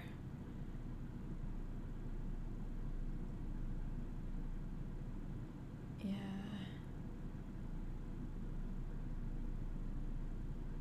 Only Black, Josh will yeah. know what the hell's going on now. Why? By the Oh, way, because you've never Perfect. never seen Oh, dragons. you, yeah. I know what the U is, yeah. None Yeah, of yeah. you are really know what a dragon looks like, so you don't have any clue what the image is. Well, More than kind that of. they are dragon. Galtan Yeah, knows, no, well- kind of. What I Isn't mean that is like you haven't seen them for. Oh, I've done the wrong thing. Where did So, it go? so we know black's definitely on the far right, 'cause it just says that. Uh-huh. So what? Yeah, white says the furthest from, but Yep. seems It Yeah, says red is far, but obviously not in the middle. furthest. So that's what I was wondering. true. But I mean, Probably the furthest from it, though. Yeah. I don't know. and but I stand for Let's get some. green. Opposite blue. I mean, either way, if you just want to just try it out, like Esther could be like, "Yo, hold my ropes," There it and is. just go for it. Oh, come on. I know you can do it. Oh well. Just in case. Okay. Sorry, just in case there's a hint to be had. I didn't mean to hit that twice. Which is smart. Okay, so you're saying that the middle one here is red? So red? Can a 15-int check give any clues? No. Okay. Saying this one here is that's not green. Saying that's green. Yep. That's blue. Yep. Yeah, to be fair, if it's That's like black. that image, then yeah, red is the tallest there. And that's white. Yeah. That seems legit to me. Except for backwards, if we're talking the far right, like its right, or our right. So if that's the way you color them, Yeah, that's correct. That's not that's our right, not its right. yeah, that's how it's on the ground. This is on the ground. Okay. Yeah. This Okay. is the exact arrangement on the ground. Yes. I think blue and white might be inverted. No. This is correct. Okay. Yeah. Wait, to the left. Yeah. No, that's the right. If we're talking like I stand left, that's his left. I'm pretty sure it's just us looking at him left.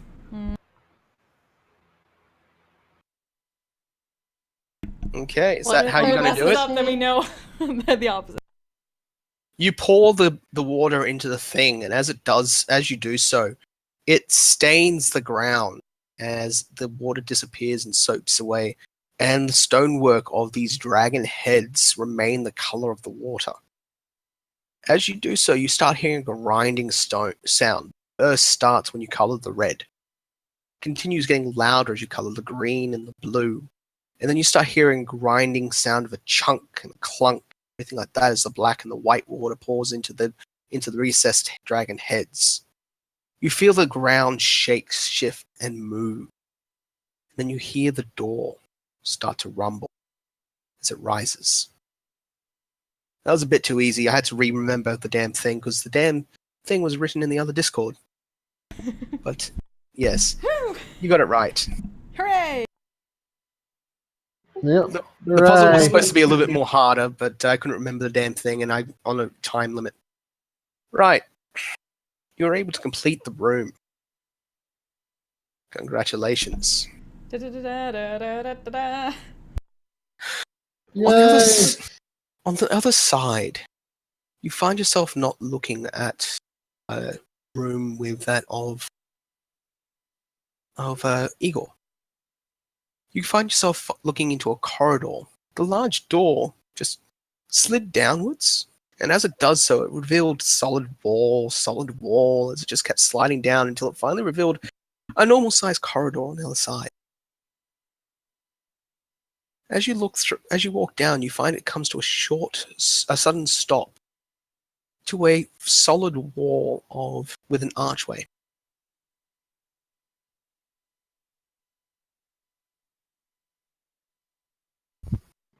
It's got an archway, but there's a solid wall there.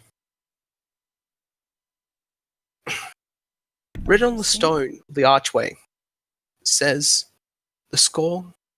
This game is called Petals Around the Rose. This game will always be. The score will always be 0 or an even number.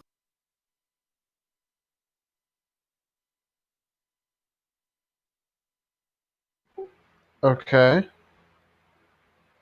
So, what do you do? Is there no other instruction? Just the name of the game, and the score will always be 0 or an even number.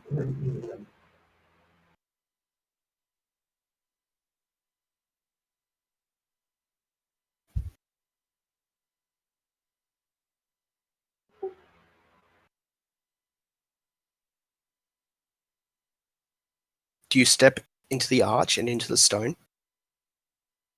I mean, it's the only seem to be the direction that you go. Oh. Should we do it, guys? It's the only direction to Yeah, go. it's really all we can do. I don't suppose there's much of a choice in the matter. Let's do it. No, guys, I As think you we just step- come out. As you reach Forward. forward and touch the wall on the other side of this archway, you find that your hand passes through the stone. It's clear that it's an illusion, an illusionary wall. If you stick your head through first, it is pitch black. Oh. We're in Dark Souls now, boys. I don't suppose we got any hidden torches, do we? Who steps through first? I was stepping through first. Okay, so you step through, and as you enter, you find yourself standing on top of solid ground, but everything is pitch black. Anyone follow him? It's really dark, guys. No Yeah, one hears sure, you say anything. I've dark vision, so. You step through, Mhm. you walk through, and you are also in what seems to be a black room. And you realize it's not dark. It's just absent of any source of light. You can still see yourself, but it's black everywhere. And what's weirder, whoever followed Ander does not see Ander. In fact, Ander, you turn around and you see yourself looking into a complete nothing. There's nothing like the archway behind you. As each of you enter the archway, you find yourself in what seems to be an isolated area of nothingness. Then you start hearing the sound of dice rattling in a cup. Then you hear the sound of dice scattering across stone. And then all of a sudden, beside you, in front of you, or behind you, basically where you would have been facing when you first entered the room before looking about, you see 5 dice land upright. Let me just roll these. 5d. Roll 5d6. And up. Mhm. Oops. How do I make these show pips? How do I get dice on the board? Anyone know how to do that? No idea. No idea.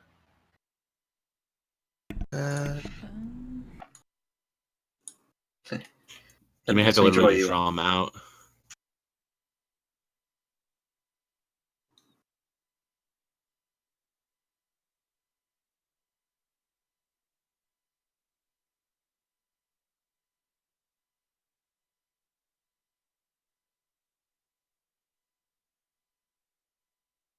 Ha. Enable 3D dice, automatically roll 3D dice. How do I do that? Enable 3D dice. There it is.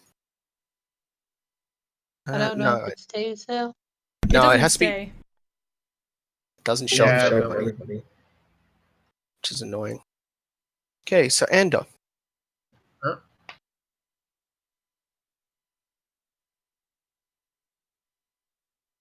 Three sixes.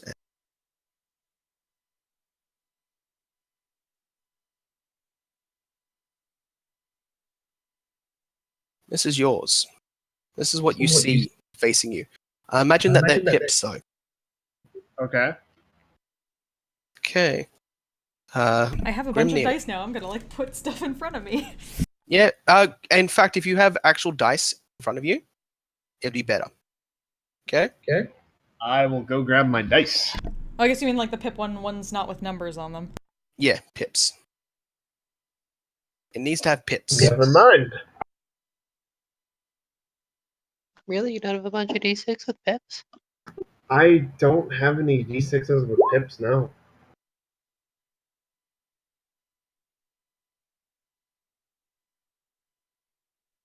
I only have a couple, I guess. And one donut. Hang on a second, let me Now, after I finish setting this up, I gotta go get my girlfriend. I'll leave you guys to try and figure out what the answer is. You guys can all discuss together. Okay? But Okay. you all have to give me your own answer in message. Wait, so how do we know what's the... It's just like to take every single one of these and add them all together and figure out? Like, what was the... I mean, can I we imagine give, that like, it can't be that simple. Yeah, can we And give that they are like pips matters implies something. Can we give The like the rules- instructions I'll put in the chat? instructions back on the chat again. Let me just throw everyone's things up. Thank you. So, Ender, Taya, Mitri, Grimnir, and Esther. No, we can probably draw this pip style. So Okay, so the rules were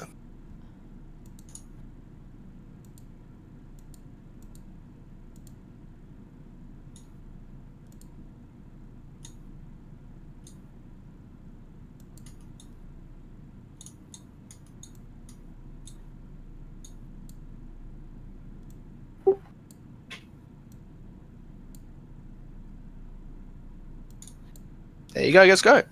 Good luck. Where'd you put them? It's just above the thing. Oh, I see. Okay.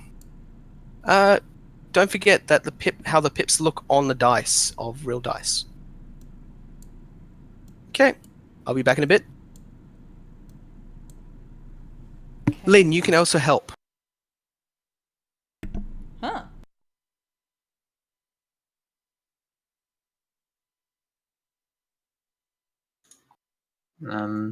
So I'm sorry, not sorry, but I've played this game before, so I actually immediately know the answer. I actually have Oh, really? Yeah, Anders is 4, Galatea's is the highest one for sure. It's 2, 4, 2, 4, 8, 12. 8, 12, yeah. Dimitri's is 4. Okay, actually, I've actually got to go outright. So you guys think about the answer. You Okay. have, by the way, you get. Where is it?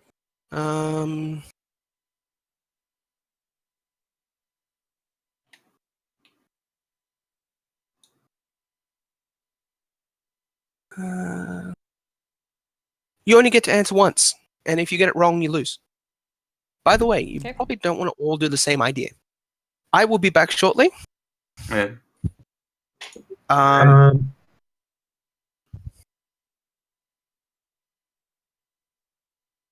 Actually,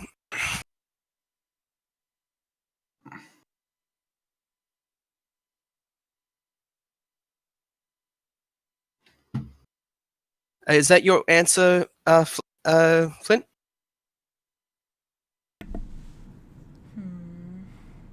If that's your final answer, I'm pretty sure.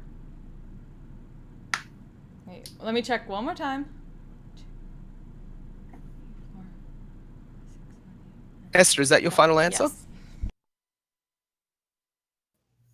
Yeah. Okay, just need Ander and Grimnir.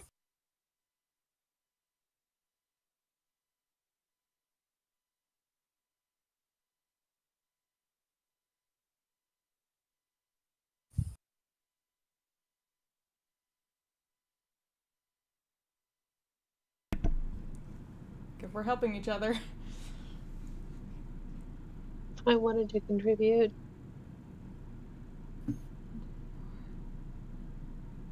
Okay, that's everyone's final answer? Lynn, you're the only person that can help other people. Oh. Sorry, I should say that. Sorry, I thought you said we could all talk to each other. I meant Lynn. Sorry, Sorry.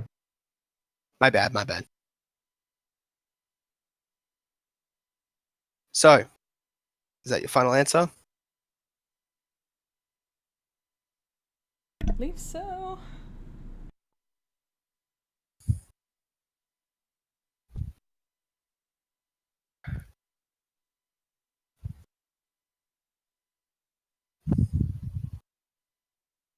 So you call out those numbers? Yes. Yeah, I see what Pip's done.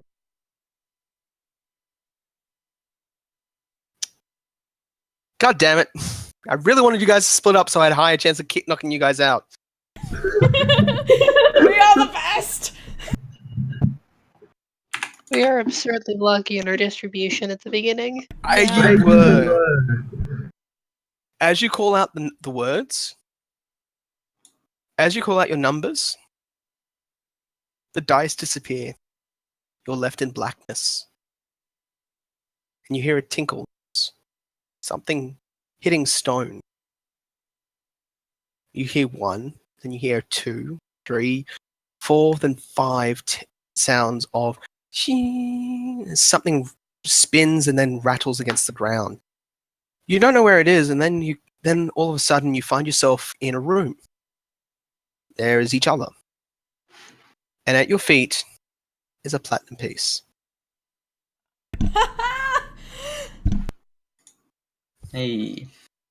Hey. Okay, if anybody asks, Dimitri carried us exclusively. Yeah. Just because we want everyone to get super mad that a Fellborn won. I am perfectly fine with that. I'm so angry that you guys were all together at the start and only fucking Lynn got That's out. hilarious. Sorry, So Lynn. annoying. Sorry, Lynn. It happens. Just What the are you fact talking that about? Lynn got the best deal out of all of us. She got to eat a bunch of pudding and then still gets money. oh, she doesn't Yeah. get any more money. Only 5 coins, Lynn. Do we each get our own platinum piece? At your feet, yeah. There's a platinum piece for every one of the winners. We go Everyone down but in Lynn gets history. Man, the bank. We just made bank. You just made bank. Congratulations, I guys. really did. I mean, we're Hilarious. still gonna split it with Lynn, though. Let's not be dicks. Yeah, we're not gonna be dicks. I'm so angry that you guys fucking all stay together. That's how you There win, was- man. Loot at every room, by the way. If you pass it, you get loot. Remember what our What, the name potions? is. Yeah, Remember at what the our end of name every- is. What did we just do to your world? nothing. I was Destroy it. expecting at least a couple of you to win. But for weren't all you to be expecting in the that many. same fucking room at the start, fuck. Congratulations, guys. I'll get In get your back to world, you breaking later your on. shit. Thank you. I'll get back to you later on and tell you exactly what happens afterwards. Sweet. And Awesome. I hope you guys enjoyed Eagle's challenge, despite the fact you fucking steamrolled it. No, that was amazing. Yeah, that was It was fun. awesome. I enjoyed it. Indeed. To be fair, we cheated a lot. You did. At the start, the fact that you're all fucking together really ruined it. Because High fives literally all it was a around. case. Ugh. But yes, the idea of this thing is that you count the pips that are surrounding that of the center Yeah. rows. The 3s and the 5s are the only numbers to matter. Yeah, I played this game before. I remember playing this when I was in Scouts, like way back when. So I actually I knew this as soon as you said it. Are you serious? Ah! Yeah. Well, I played this it- I before. played it a long time ago. It took me a second, but then I was like, oh yeah. Curse Well, you one- guys. I didn't, but once you, well, I mean, I read the name. Somebody else wrote my answer for me. Thank you to whoever it was. You bastards! That's cheating. I just realized it's the No, same. it's not. We would have to figure Tell it out me again who eventually. is the person who can help. Bye. Thank you. Curse. See you all later. But, alright. Yeah. Bye. Night, everyone. Bye. Okay, I gotta go to bed because I gotta work tomorrow. Yep. Yeah. Later. Congratulations, Rich. Yay. So, sorry you can be there with us, Lynn. Just, Well, that's Will saves for you. yeah. It was unlucky. So we got. That's more like holy shit $200. acrobatics. Yeah, Also, yes. To be fair, that with the match trolls, that was pretty entertaining. What? So we all got 40 goodies. Are those 50? Are the platinum pieces 50 gold here, or? Yes. Yeah, well, yeah, but I'm saying if we split it,